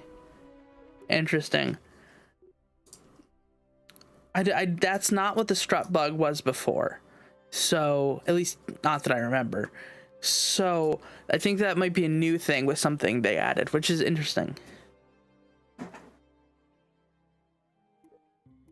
Yeah, I don't have the fix or knowledge as to what that is. But I can say with a lot of certainty that these two struts right here, this one and this one, are linked permanently. Somehow, some way, they're still entangled together in some facet, so that when we separate them, they still are open up like they're the same thing, so that when the engine is firing on this launch clamp right here proceeds to think that there's still engines firing like this, no matter what altitude we go to, no matter what time we cut it. Interesting. And it replicated itself on this launch clamp and on this launch clamp. I don't feel the need to even test the other launch clamps. I'm just going to guarantee you they have that same problem. Interesting. Now let's try it again without any struts on it. Perfectly fine. You can light the engines, take off.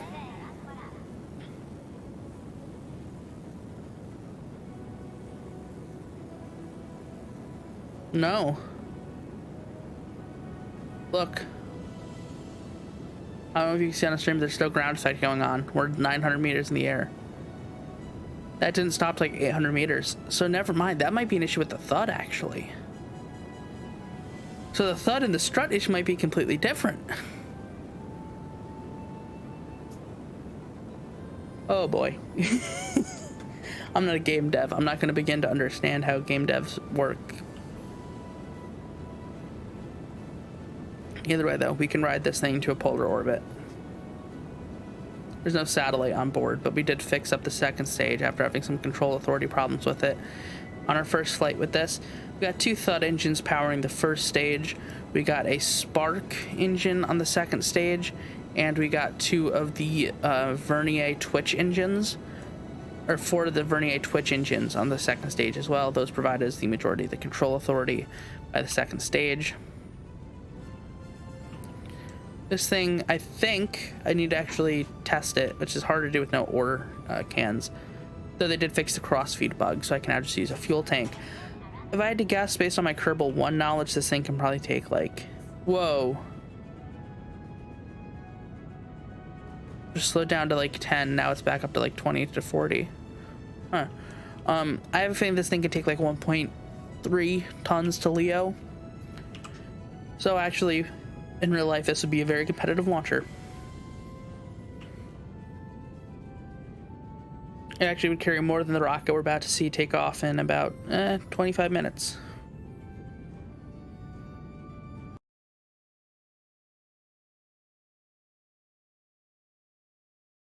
And check next space flight real quick. Yep, okay, so the launch is about an hour away from now.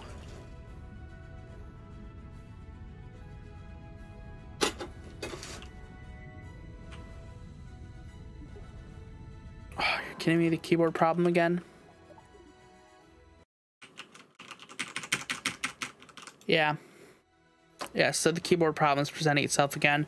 So basically, Kerbal 2, when open now and just glitched, will not let me use my keyboard until I unplug it and plug it back in.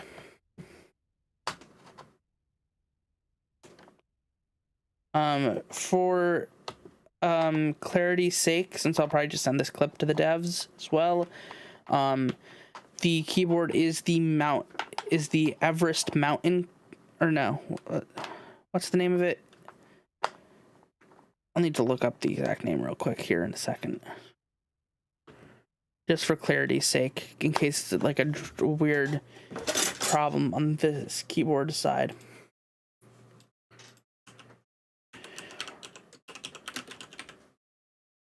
the Mountain Everest Max keyboard. So that's the one presenting with problems. Anyway, state separation confirmed.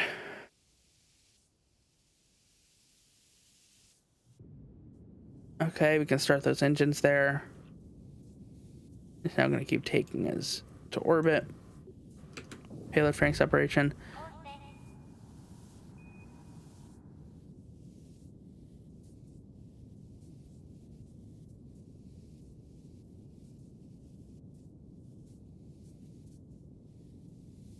Okay. So if we can get this thing into orbit, I'm going to try again with another vehicle. Or not another vehicle. I'm going to try again with the payload on board. Probably a mass simulator.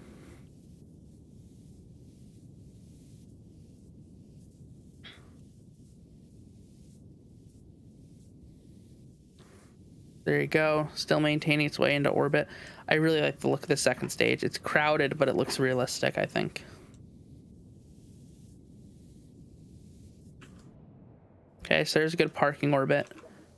So let's take it back to the VAB. Let's get some kind of mass simulator on it. And then in about 30 minutes, we'll switch over to Rocket Labs at 3:16 or at 6:15. And they'll be taken off out of the launch site that I've been to a few times before, Wallops. Okay, so what's the weight of this? 0.28 tons.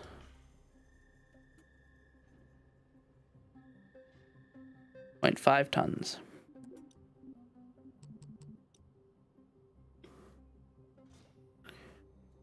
That's 1.6 tons. I'm good with that as a tester for weight. We will just strut these together real quick. And make double sure we have no fuel crossfeed.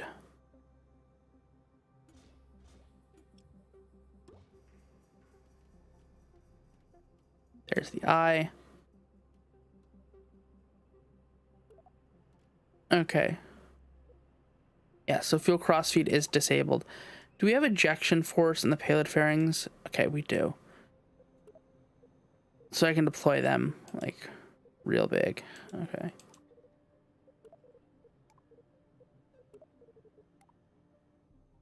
Oh, that's cool. I can do 4-sided payload fairings. You can finally do the Delta 4. I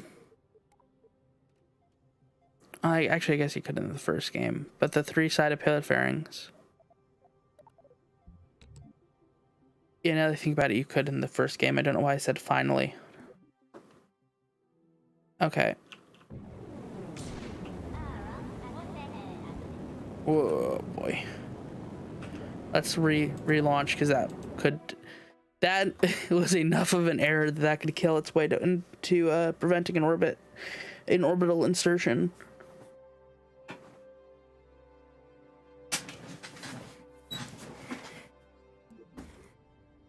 Okay.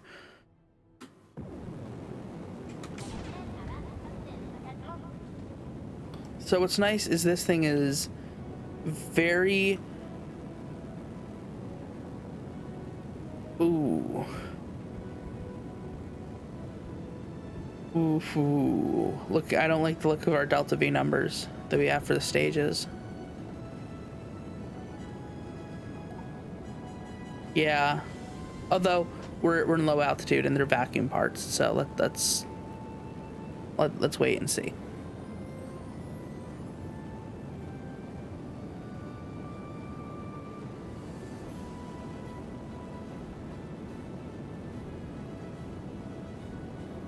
Something tells me 1.6 tons might be a bit much for this thing to get into orbit.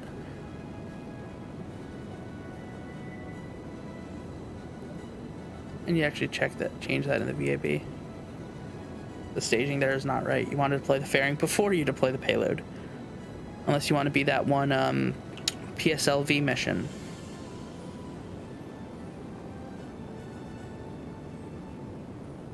Yeah, because that one PSLV mission, if you remember, had that issue where it deployed like 40 satellites inside its payload fairing, which sucks.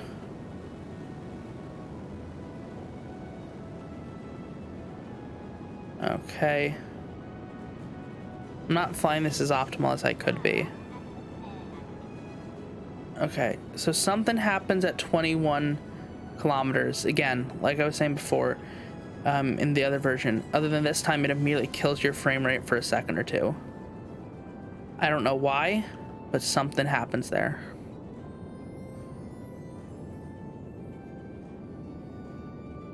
Okay, stand by for staging. Staging. And there's the second stage.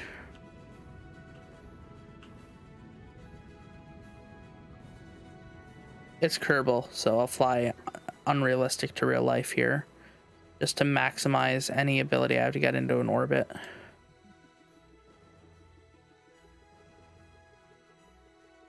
Okay, it says we have like 3,000 meters per second delta V.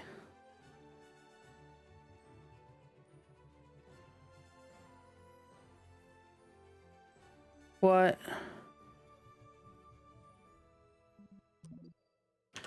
Nope. Not dealing with maneuver nodes.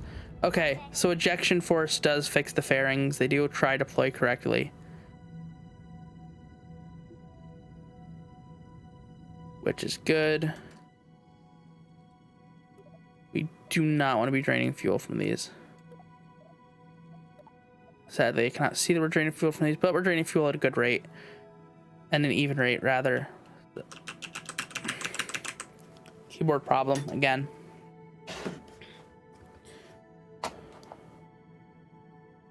I know what the fix is temporarily on my end. I don't know what the fix is for the game itself, though.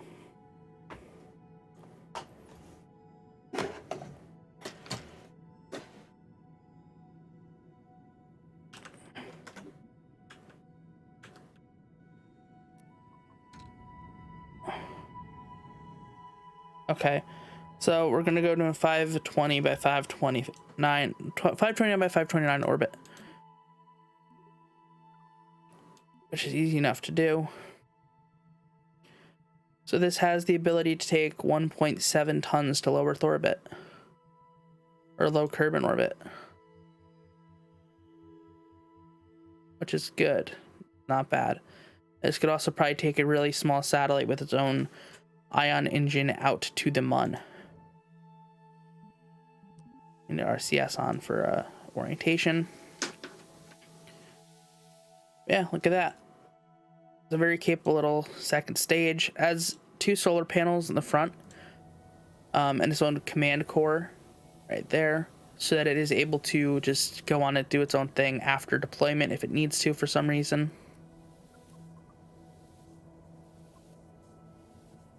Say if a customer requested it, we could do that.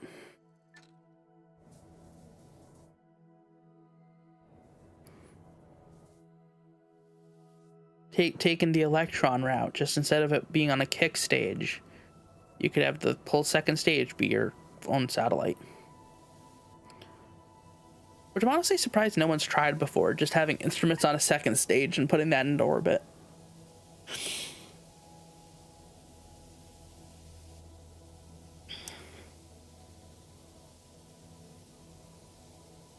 Okay, 8, 7, 6, 5, 4, 3, 2, 1. Ignition.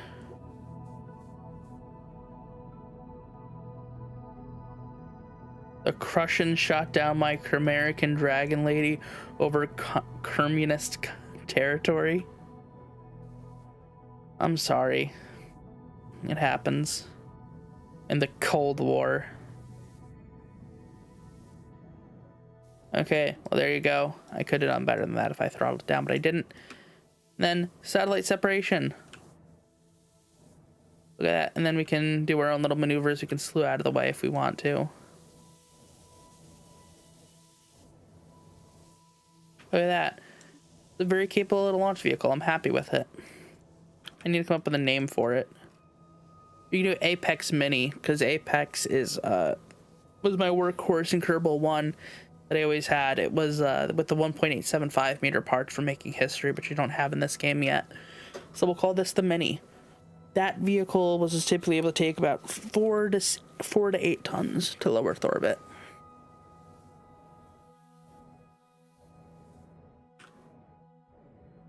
Okay, well, let's do a deorbit burn.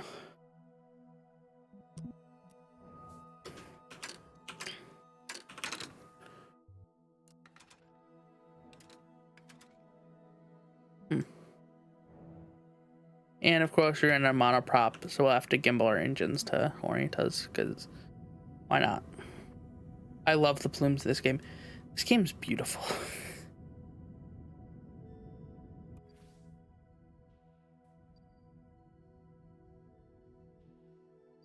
Okay. So we're gonna trash this thing over the desert. There's no entry heating, so it's just gonna land in the desert somewhere.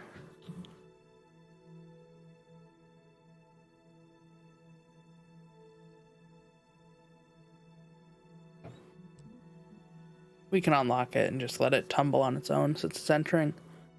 Well, that's interesting. There's some seams there in those rivers. I wonder if that might be a result of the changes they made to the PQX train generation system. It looks very spotty from up here.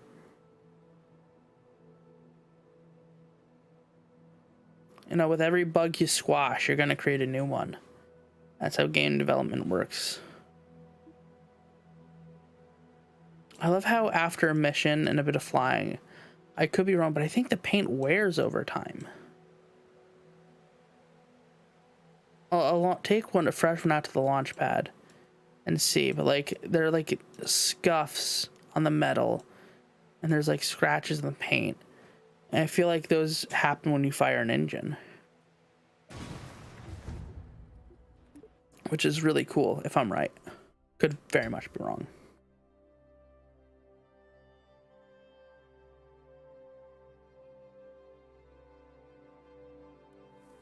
Whoa, why did the bitrate drop? What the heck?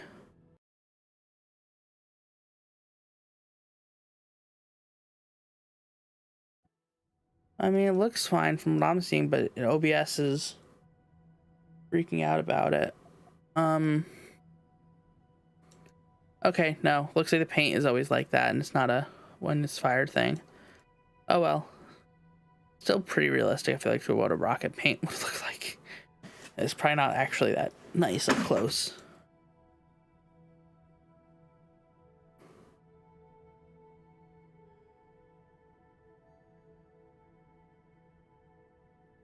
Okay, let's see with Rock Labs. Okay, looks like they're still targeting the same time.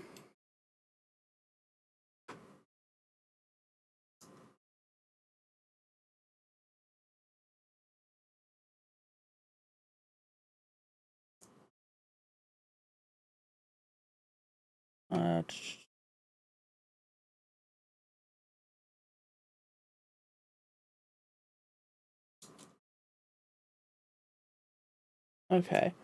Yeah, look, okay, they're still targeting same time. I want to try to make an actual good satellite now, not just a mass simulator.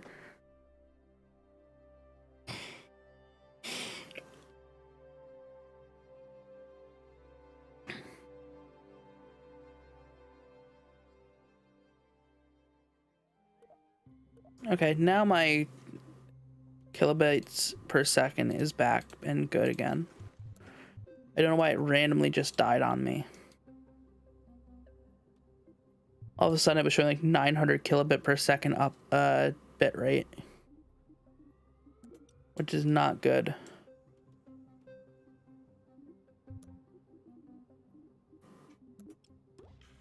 I cannot wait for other Xeon engines in the game. That's gonna be fun.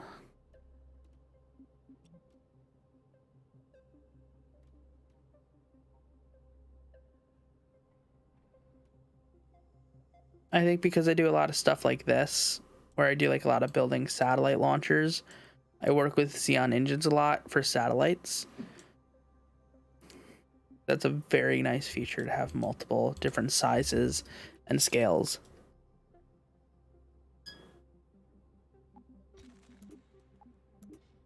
Okay. Put some solar panels right there. Flip those in.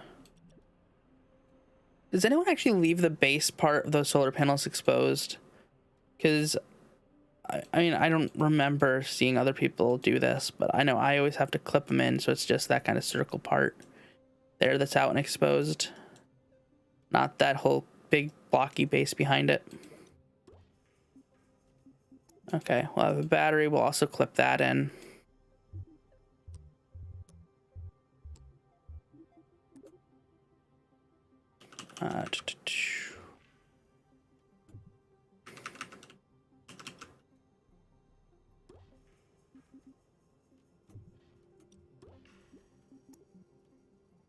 We'll clip this down so it's like that. That's good. And we shouldn't need RCS, technically, but like any real spacecraft, this will have RCS on it.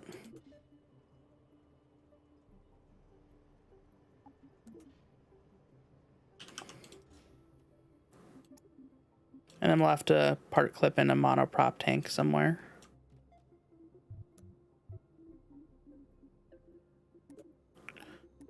And hopefully this doesn't come in at over a ton. It shouldn't, but at over 1.6 tons, rather, not one. Not that small of a small satellite launch vehicle. Let's see. 16 tons. Okay, wrong thing. 0.6 tons. Great. Okay, awesome.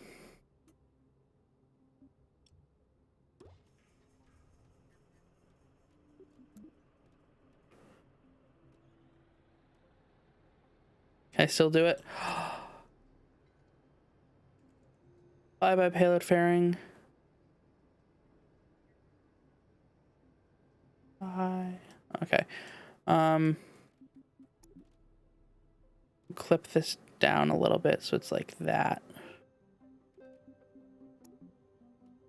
Okay. No, we do not want the ion engine firing. Want that firing after that. And we'll go to the best launch pad 4.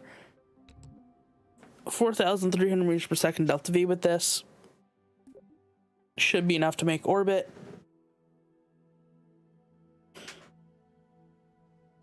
Okay. This will probably be the last launch we do before switching over to coverage of Rocket Labs.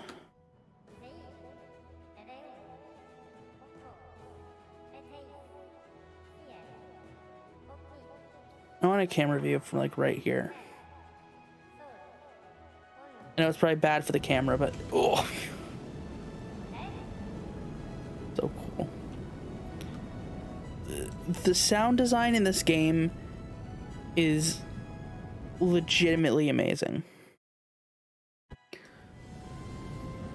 Like, I would put this game's sound design up there with any game in the world for like just how incredible it is. Okay, we'll let the first stage fly like this for a while till about 150 meters per second. We'll begin our pitch over.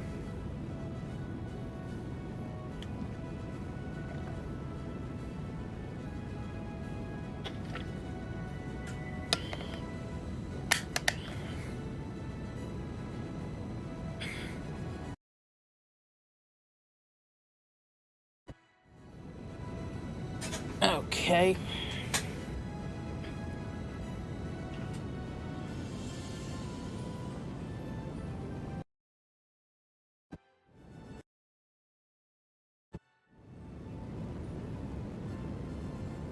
So it's going good. I'm going to keep that throttle down a little bit more.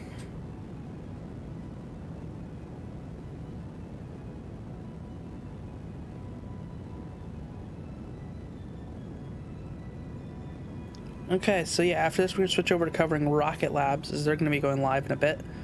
And overall I'm pretty happy with what we accomplished here today. We got some bug squashing done, where we found some bugs. found possible reasons for them. I'm gonna write bug reports for each of those and link the clip for them as well. And we made a pretty good launcher. We made a really nice plane. We made a very bad plane. Yeah, at 21 kilometers, the FPS drops. And then when you get past to like 23 kilometers, the FPS comes right back up again. There's some atmospheric boundary layer there. I'm very confident in that assumption.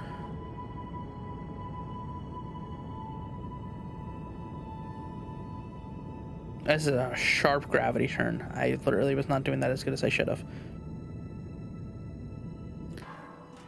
It's nice how high TWR this stage is.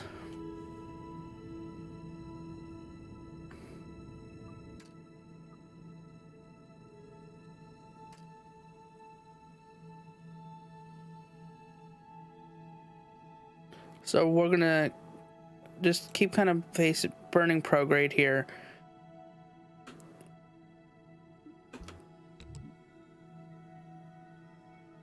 Oh, I can't stage because I'm in time warp. Yeah. At about 500 kilometers, apogee, we're going to shut the engines off. And we will then proceed to go up and circularize with the second stage of that altitude, or we'll deploy the payload.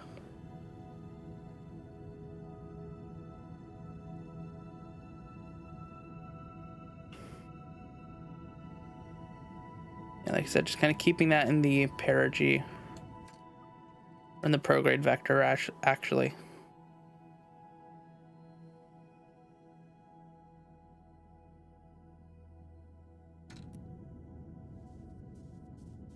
Maybe I'm stupid, but I cannot figure out how to, oh. Whoa, we're way higher than we should have been. Okay. Didn't even notice that. On the bright side, I don't know, actually. Hopefully we have enough delta V to circularize the second stage. We're so high we probably will. Just barely, but we do. Worst comes to worst, if for some reason we really cut close, we can use some RCS to help circularize us. Yeah, so let's get over in orientation for the burn.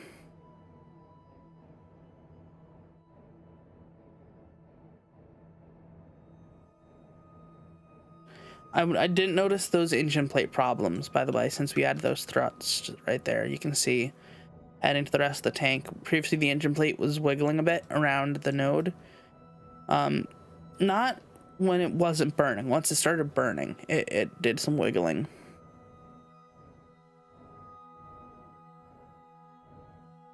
It felt as if the node was a bit slippery. I guess would be the best word to describe it there.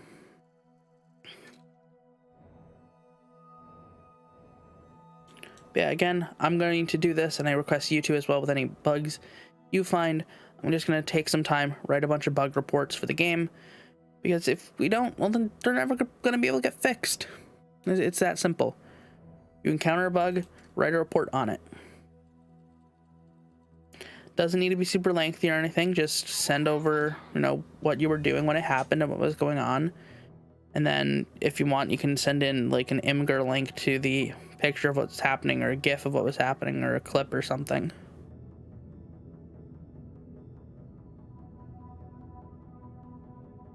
Yeah, so just double checking. Yeah, we don't see that slip that we were seeing before. I don't see it up here on the fairing. I do see this is being pushed down a bit. We can separate that. The shroud stays with it. Okay.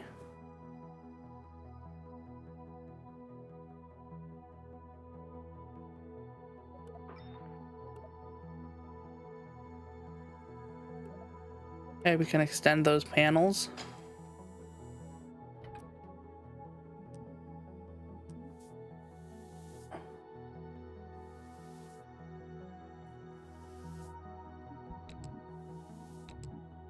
Why does it have no ComNet connection? A giant satellite dish on it. There's some ComNet issue.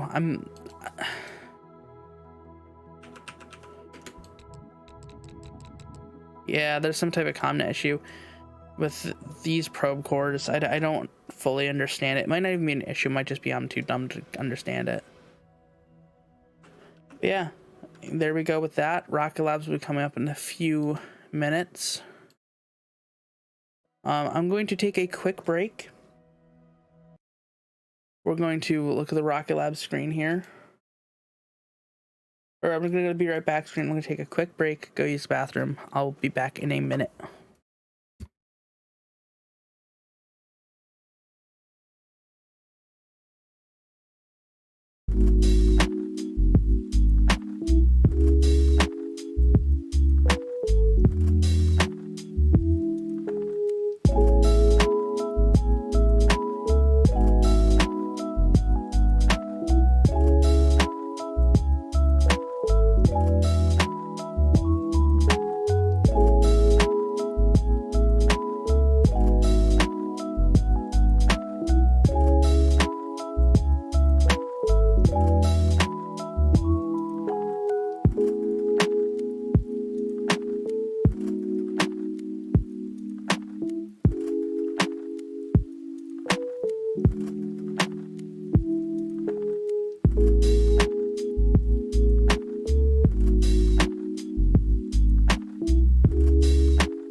Stream Deck stops working. Okay, we're back. Jack's gonna be hopping on here in a few minutes on Discord. In the meantime, I have this muted. We're gonna be listening to stream beats because I just want to be careful with whatever they're playing. I know people that have been burnt too many times. Yeah, Rocket Labs will go live in a minute here with their Electron rocket. If you want to see the Electron rocket here,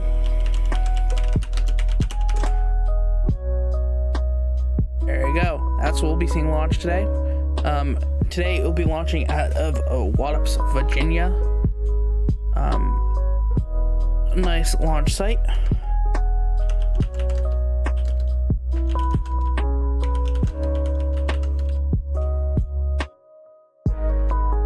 Yeah, so if we want to look at Google Earth, I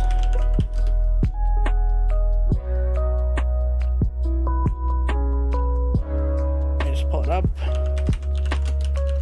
just so that it doesn't automatically go to my house in Google Earth, because I have a feeling it will do so. I'm pulling this off to a different tab.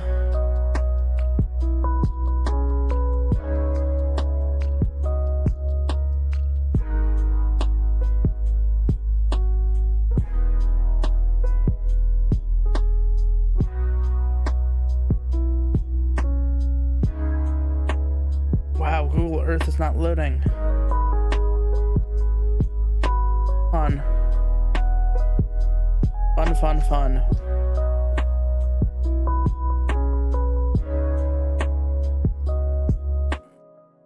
And my mouse dropped out. Okay, even better. Even more fun. Who doesn't love random mouse dropouts? Alright, let's do Google Maps instead.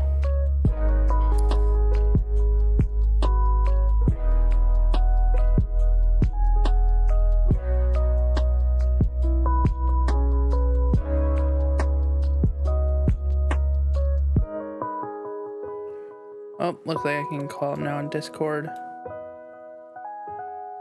Hello? Hello. Oh, you are quiet. Oh. And he left.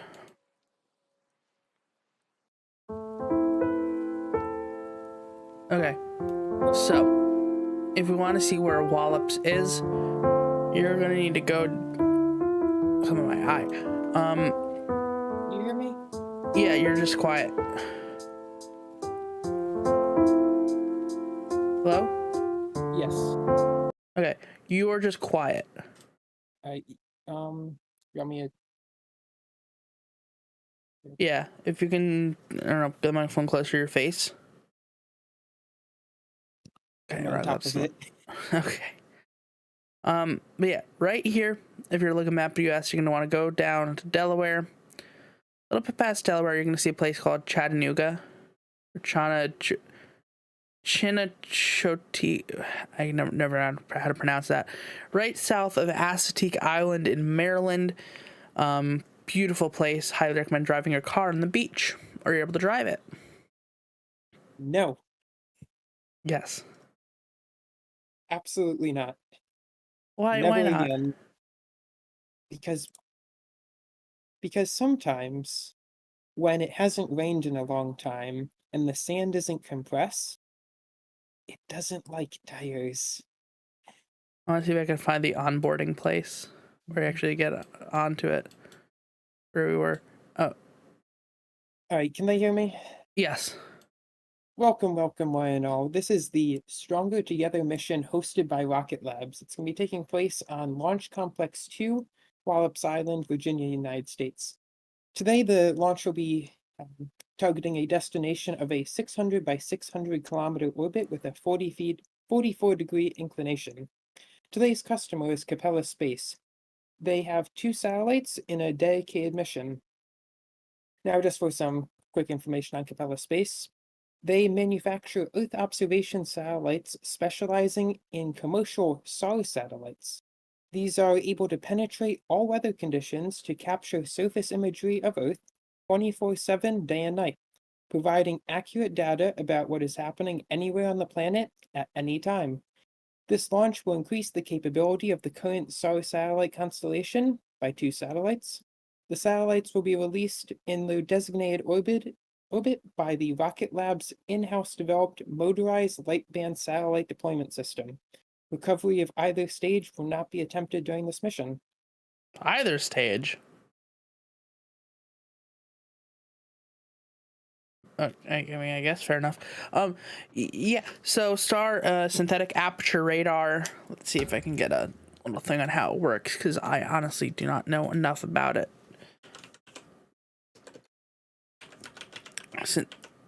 Synthetic aperture radar. So it is a basically fake radar. It is a synthetic aperture. So this, by whatever laboratory this is, shows it off. Of course, the image is a potato. I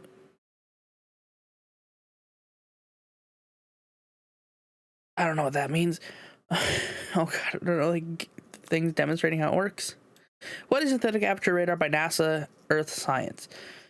Well, most scientists use remote sensing and familiar with passive optical. Okay.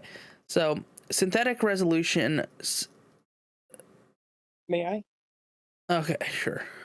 So the way synthetic aperture radar works is that instead of transmitting radio waves, it's actually transmitting microwave signals. Broadcast for our 34th Electron mission, a launch we've called Stronger Together for our mission partners Capella Space.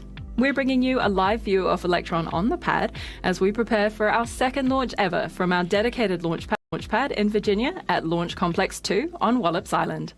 My name is Felicity Powell. And I'm Nikita Satosala, and we're so glad to have you with us. We're about 16 minutes away from our target liftoff time of 1800 Eastern Don't Local ask me Time how or a live 2300 stream UTC. can fast It's hard to forward. believe it's been just over 6 weeks since our very first launch from our dedicated launch pad at Wallops. On January 23rd, we launched to space from LC2 for our customer Hawkeye 360 and delivered the satellites to orbit with pinpoint accuracy. Those 3 Cluster 6 satellites are already providing useful Earth observation data Don't remaining ask home in me how space. it can fast That forward mission like this. marked a new era of dedicated I know small launch that from US water satellite tower. operators. With the support of Virginia Space, the Commonwealth of Virginia, Yes. and NASA Wallops Flight Facility, we built Rocket Lab Launch Complex 2 to serve How are we responsive needs of the behind future. this much? And to offer ultimate Wow. flexibility for our customers, Now enabling their them to voices launch sound from weird one not being like of that. 3 pads across 2 continents. Combined, there's the possibility of more than 130 launch opportunities every year. We also operate an integration and control facility within the Wallops I'm gonna Research eventually Park, need to go a down and short see an drive Electron from the launch. pad I just don't itself. know when. Our facility is home to payload integration clean rooms, vehicle processing facilities, and a mission control center. The launch pad and production complex for Rocket Lab's large reusable Neutron launch vehicle will also be located here in Virginia. It's yet another way that we're streamlining operations across small and large launch as we build out the future of responsive space from Wallops. Construction is currently underway on the Neutron production complex and its launch pad, right next door to where Electron is currently standing. So Neutron is currently scheduled In to launch fact, in 2025. while we're preparing to go to orbit today for our customer Capella at Launch Complex 2, across the world in New Zealand at Launch Complex 1, preparations are already underway for our next launch for another customer. Our teams at both sites are looking forward to a busy year ahead. Yeah, you can see it's Speaking about being stronger together, though, today from Launch Complex getting 2, we ready to are launching probably a take the dedicated mission for vehicle Capella, on a Meta, I leading assume. provider of commercial synthetic aperture radar, or SAR imagery. SAR is a form of radar Okay. that is used to create two-dimensional images. Jack, explain SAR. A synthetic aperture radar. So, yeah. Instead of transmitting radio waves, it's transmitting microwave signals, and then kind of just that can more easily go through non-solid materials like clouds and such. So then it hits the surface, bounces up, and then you get a very not as accurate as LiDAR, but more accurate than radar, just kind of map of the planet. And using different wavelengths, you can get some visible imagery back from them. Nice. Well, here's Capella Space explaining their organization to us. Here. Contact and assess spacecraft health. Command, do you have any questions? Let's rock and roll. We learn really fast, and we build satellites here in San Francisco. We learn things quickly. We go back into factory and we make changes, and we would go back to the launch site and launch new satellites. There's one team and one company in the world that could do this. It's this team and it's this company, it's Capella. And that's why we're the first and only American company that's ever been able to do this. I mean, we were the first American company to put a commercial SAR satellite. We're the highest resolution SAR imagery in the world in the most compact form. We're the first one that's able to do real-time tasking, which means people are going to be able to get their imagery as quickly as it's possible. So it's not just that we've done something as complex as putting a satellite up. We've put up the best satellite in space. So, and we've done that with just 100 or so people in a very short amount of time. That is more I, incident. I cannot hear you over the videos. You're definitely a bit quiet. How about now? I'm not playing it, but I think that's a bit better. Is there a way to turn up my volume on your end? You're fully cranked up. Okay. I'll see what I can do on my end. Why the heck does my webcam always glitch like that?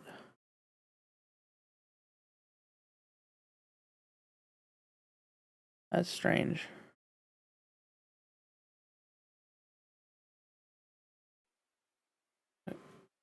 Here. All operators, this is the LD on countdown, proceeding with the final poll for launch, go, no-go sequence. Here's Stage. go, no go poll. Is this better? Avionics. It's quieter. Avionics is go. GNC. GNC is go. VCon. VCon is go. T1. T1 is go. GC. GC is go. PLS. PLS is go. Mars CE. Mars CE is go. Mars Ops. Mars Ops is go. Mars 1. And NASA GSO. So when GSO you, go. And NASA RSO. RSO go. MM. MM is go. And LD Sub. LD sub is go. And NASA TD. TD go. The go, Alright. no-go sequence is complete. We are T-minus 11 minutes, 9 seconds. And so when you hear them mention Mars, right? They mention Mars TD, Mars Ops, Mars 1. Mars stands for Mid-Atlantic Regional Spaceport. So Wallops, much like Cape Canaveral, is actually two different locations. You have a top part that's an Air Force base. That's Wallops Air Force Base. And then you also, literally, the top part is like this. And then you also have a circle that encompasses some of the top part and then goes down a bit. That's known as Mars, or the Mid-Atlantic Regional Spaceport. That is the commercial center of Wallops, because there are also missile testing pads up here in the top part that are technically Wallops Flight Facility. And then down here, there is where Electron is both in Wallops Flight Facility and in Mars, the Mid-Atlantic Regional Spaceport.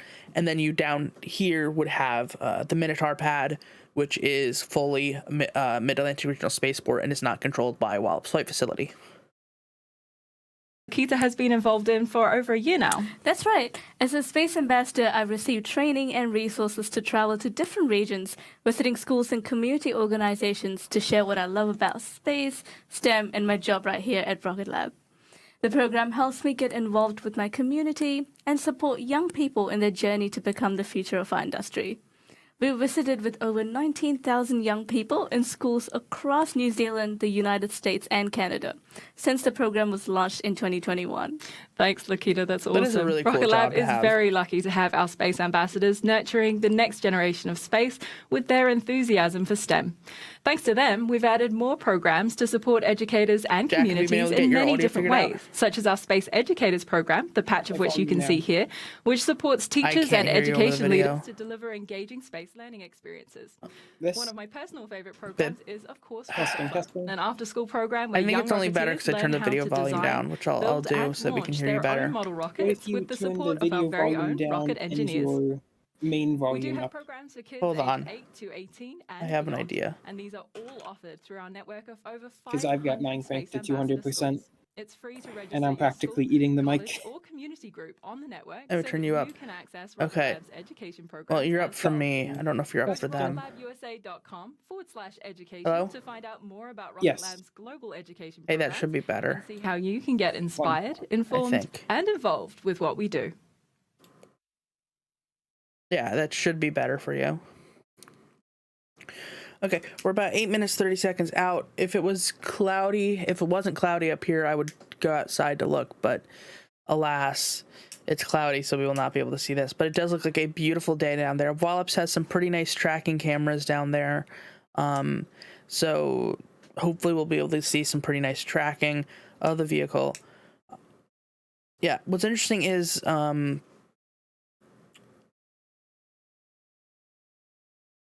yeah, so can you explain why the carbon fiber almost looks like a toffee brown when the light is on it in this way? Because like I feel like a normal black rocket Thanks for wouldn't look joining that us way. for this Stronger Yeah, the Together best way I mission for could Capella explain that Space. is We've come a long way from our what's pretty much happening is, well, you obviously have the white part, that's where the fuel is being held, and as the atmosphere brushes by the rocket, the vehicle collects water vapor and it freezes. Well, one but of the below fuel, the fuel is in the bottom part. That top part would be the oxidizer, the actual chilly liquid oxygen. yes, And an annoying distinction to make, but a distinction nonetheless. you argue that oxygen is fuel, given that it is necessary for combustion. The technical term is propellants refer to both. Oxidizer refers to the oxidizer, and fuel refers to the actual hydrocarbon. Makes sense. But that's only for being pedantic. Anyway, why did it look that toffee brown? What is that a specific thing about carbon fiber, or is it just in general the way a black rocket would look in that type of sunlight? Imagine that's just the reflection of the sunset on the vehicle. Carbon fiber is semi-reflective. It's got a lot of very fine strands in it that reflect light in sometimes beautiful ways. So I'd imagine it's just the sunset. Makes sense. Right now they're showing off a video explaining the photon program. Do you mind explaining that to someone who might not be initiated with what the photon program is? Yeah, so basically the photon is, I guess you could describe it as a very small third stage, also known as a kick stage. It just allows for oh no, they're not showing it there.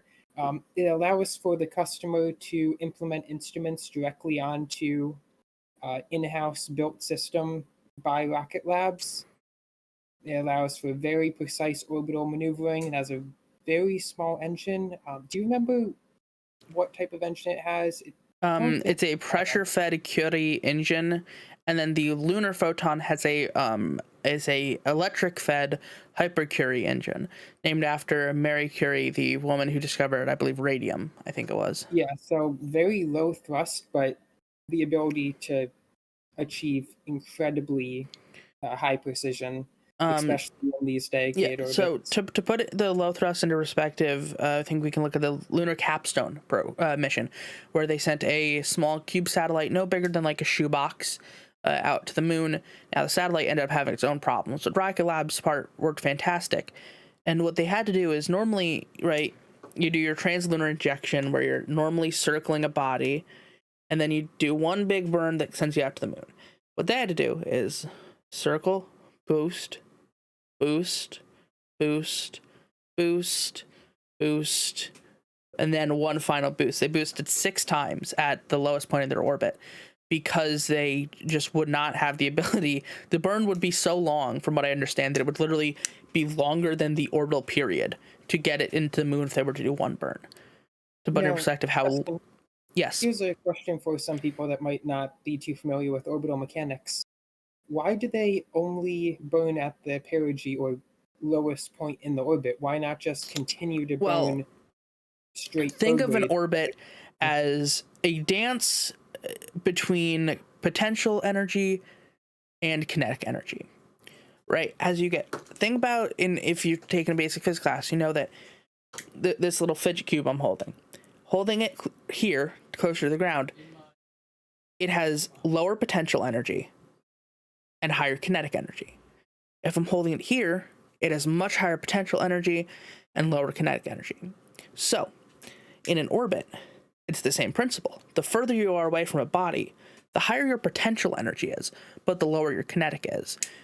And so when you get closer, you have really high kinetic energy and really low potential energy. So a maneuver that requires you to use a lot of speed, it's beneficial then to be closer to it's beneficial actually to be farther away from the planet, but in this case it's an almost circular orbit, so they chose the perigee because the perigee had a little bit higher kinetic energy, which for the boosting maneuver was a bit helpful.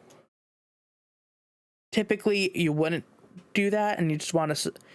Well, typically you actually do circularize at you do maneuvers at perigee, to even though it is a little bit less effective, it doesn't really matter, and it's almost kind of a nomenclature that was chosen, actually, the more I think about it now, which doesn't really make sense, but, you know, still, any big changes like to inclination would be done at perigee, because you'd be further away from the planet and it would take less energy to change. However, when you're already doing a high energy change, it doesn't really matter. We're about 220 seconds away here, or 220 minutes away here. Coming up at T-minus 2 minutes, that will be when the launch auto sequence begins on the Electron. Yep, so you can see that strong back is retracted. Those two clamp arms, and of course the video buffers now, of all places, those two clamp arms have opened up and have pushed away from the vehicle. Now, what is that service structure that's retracting from the vehicle? Well, it does two things. It provides the fuel and oxidizer lines that actually fill them up, and the vent lines that can vent them down from pressure. It also provides, you know, electrical lines, telemetry lines, data lines, air conditioning, believe it or not. Is complete. System is in recirc.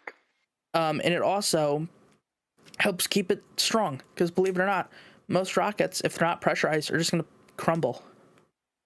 So they need that strong back, because it's a strong back, to let them actually stand up straight. Rockets is disabled. Rockets are very strong on their side. They can take a lot of wind, or they're very strong up to top when they're pressurized. They're not very strong on their side. So when it's like this, any tiny wind would end up blowing it right over without that strong back, as we've seen before with the Atlas Agena. Stage 1, Stage 2 are pressed for flight. Okay, so you heard there the stages are pressed for flight. High flow engine bridge enabled. Minus 2 seconds, the Rutherford engines will ignite. We'll have liftoff at 0.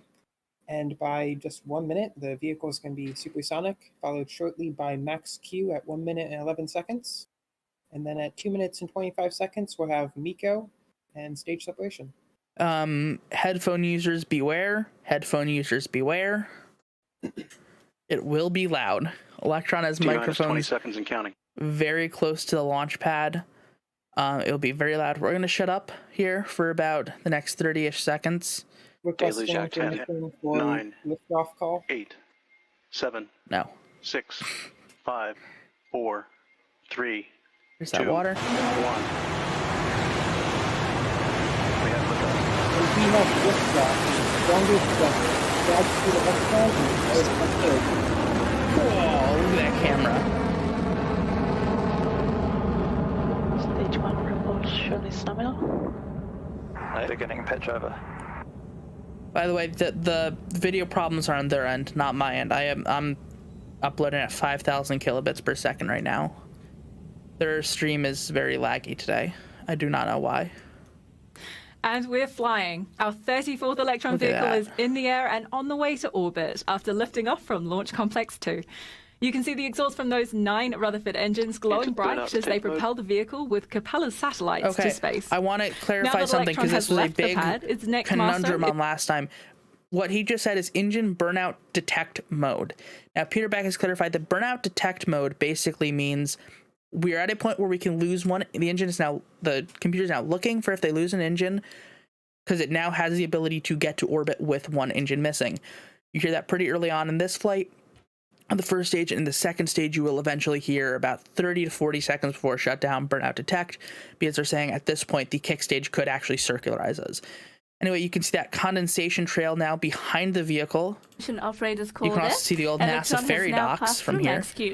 The vehicle has throttled back up to a velocity of over 1,000 meters per second, just a fraction of its maximum velocity as it proceeds to orbit. If you've never been to launch down on WAPS, the old NASA ferry docks 3 milestones in the flight, and each will happen quite quickly, so we'll explain all 3 in one go. To start, we need to separate the first stage of the vehicle from the second and third stage, also known as the kick stage, which holds Capella's satellites. The first stage is essentially a large fuel tank. Once that fuel is depleted, we jettison the tank so that the second stage can carry on to our orbital destination. Must be a very light satellites on board. We need to throttle down those 9 Rutherford engines on the first stage. This is known so as 25 seconds till MECO. For short. Once these engines have throttled down, the first and the second stage separate. Next, you'll see the vacuum optimized Rutherford engine ignites to carry the second and the Please third stand by stage for Miko. the rest of the way into space. It's standing by for Miko or main engine cut off. You'll see those first stage engines shut down, followed quickly by stage separation and then ignition of Miko that second confirmed. stage from Rutherford vacuum engine. We have shutdown, we have stage separation confirmed, Stage separation successful. and it looks like we have a good ignition of that second stage engine. Now, I will clarify, the second stage engine, Miko, stage 1 separation and stage 2 For some ignition reason, confirmed and completed. Our at least on the 34th last electron one, mission it is seemed to transmit data at like, what do you say, like 0.8 speed? We are coming up on failing separation in about T-minus 10 seconds. But what I was saying is they seem to transmit data at like 0.8 speed, so some of the callouts would not line up with visually what we saw because they were not transmitting at the correct speed. Yeah, the callouts were. So that is something to notice. Does look like we might be seeing them correctly on this stream, but last stream, just want to clarify. There you That can was see the failing halves falling back to Earth. that camera you saw right there was actually that first stage camera that we got. It's just outside the second stage engine. per hour and currently at an altitude of over 100 kilometers. What's that silver box that we see next to the That's engine? another milestone checked off. The It is a fairing lithium-ion battery. I believe. Or do they use lithium-ion or lithium polymer? I think it's lipo. But I did why see would you have to that. have batteries on the second stage? This is actually an electric-fed turbo pump. Mm-hmm. And they hot swap the batteries. So they have 3 batteries, 1 on the inside, 2 on the outside that they jettison and hot swap because batteries do not lose weight. A battery that is 1 pound will stay 1 pound, charged or not. Technically, they do lose weight, but like, if you're using an atomic scale, maybe, but you know, not to the point where you can notice it. So once they're there, well, they're useless. It's heavy. It's taken up how much you can take to space. So just separate them, throw them off the side. And we'll be expecting that hot swap of the first 2 batteries at T+6:16. So just under 2 minutes from now. Okay. Second stage burn looking beautiful. HVB discharge nominal. Just a battery discharge is nominal.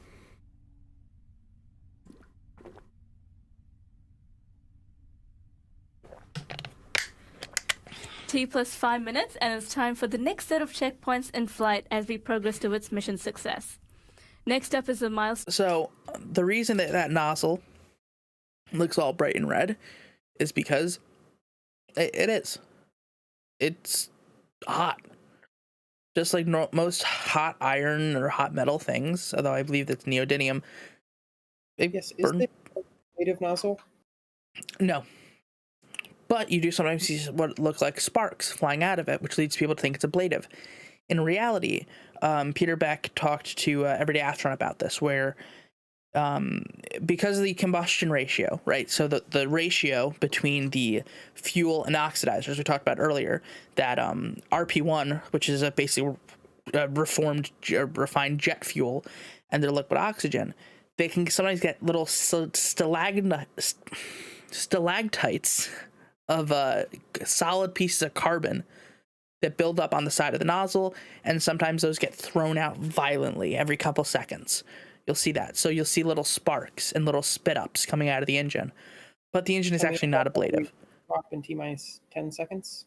Okay, so let's stand by for battery hot swap confirmed.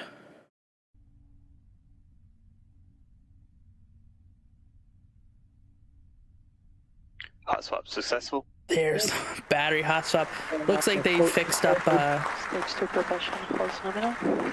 looks like they fixed up the problems that we're dealing with last time with it. Electron second stage is now running on a fresh battery. You Just saw like it there. SpaceX's Merlin vacuum engine, it's a neodymium nozzle with little holes drilled out, basically little pipes throughout the entire thing that fuel liquid oxygen through those pipes, heating them up, flowing them back, recirculating them back into the pump, where back into the combustion chamber. So it goes from the tank through a pump through nozzle, where it heats up, expands into a gas, where it then goes into an injector plate, which is basically a little shower head, which sprays them both sprays the liquid oxygen into the combustion chamber. RP1 just goes straight into the combustion chamber. Those pumps are driven by the batteries that we were talking about. And then once they're at the combustion chamber, what do? What's the term, Jack? I wasn't paying attention, but I'm going to guess the word is stoichiometric combustion. Nope. They chemically deflagrate. Another fun word. A very fun word, which is basically to say they combine into a mist where they're then ignited by something. I'm not sure what Rocket Labs uses, either a glow plug or which is literally a glow plug from a diesel truck, or a spark plug or something, where they ignite it. Injector they have? Do I know what type of what? Do we know the type of injector the Rutherford has? I'm not sure off the top of my head. If I had to guess, just based on how Rocket Labs is very into, you know, keep it simple, stupid. It's probably just a Pentel injector, if I had to guess. And I do have a question regarding that carbon buildup you mentioned earlier. Yes. So in geology, the term stalactite often refers to the mineral buildup as water-carrying minerals drips from the ceiling of a cavern, kind of slowly forming an upside-down triangle, whereas stalagmite refers to the sediment and mineral buildup on the floor of the cavern as it builds up in a vertical triangle. Would you consider this a stalactite or a stalagmite buildup of carbon? I mean, it's built up from the floor, isn't it? Because in this case, it's building up on the side of the nozzle. Little triangles building up on the side of the nozzle. That's all those red flashes you see coming out the engine and the occasional sparks. So it's building up on the side of the nozzle. So I guess it would be a stalactite, right? Or stalagmite, rather. Okay, stand by for shutdown. Give it a good shutdown and a good kick stage separation confirmed. The space-optimized Rutherford engine on Electron's second stage has now throttled down, and the second stage has cleanly separated from the kick stage. The SECO and second stage separation milestones for this mission are complete. The next phase of the mission takes a little longer than that action-packed. Okay, so now they're going to be coasting for a while, where they will then light the engine on that Rutherford Proton kick stage before deploying the 2 Capella space satellites. I'm not sure if there's an experiment or something on board the Proton today. A lot of times they'll just put an experiment on there for a paying customer. Because I heard this was a dedicated mission. They didn't want to use any of the bandwidth that the customer could be using. Okay, well, there you go. So, with that, speaking of long coasts, I've been live for a while now, so I am going to go and get something to eat. Yeah, it's been a lot of fun. We got a lot of kerbal bugs squashed today. We dealt with whatever the hell is going on with that launch pad stuff. That was interesting. Real quick, those little circles you see are actually tracking stations. You can see the one somewhere in Iceland that creates that really weird thing, or not Iceland, in Finland, creates that weird one on the top. You can see one on a pair of islands. You can see one on another pair of islands there. There's one in Africa. There's a bunch in New Zealand. And it doesn't show up, but there is one in America as well. So with that being said, I think I'm going to end this for the day. If you guys want to keep up with the goings on in the world of Rocket Labs, I'm going to copy this stream and put this into the chat here. Let's do that. So you can head over to the official Rocket Lab stream. I'm going to get going. Goodbye. Good night.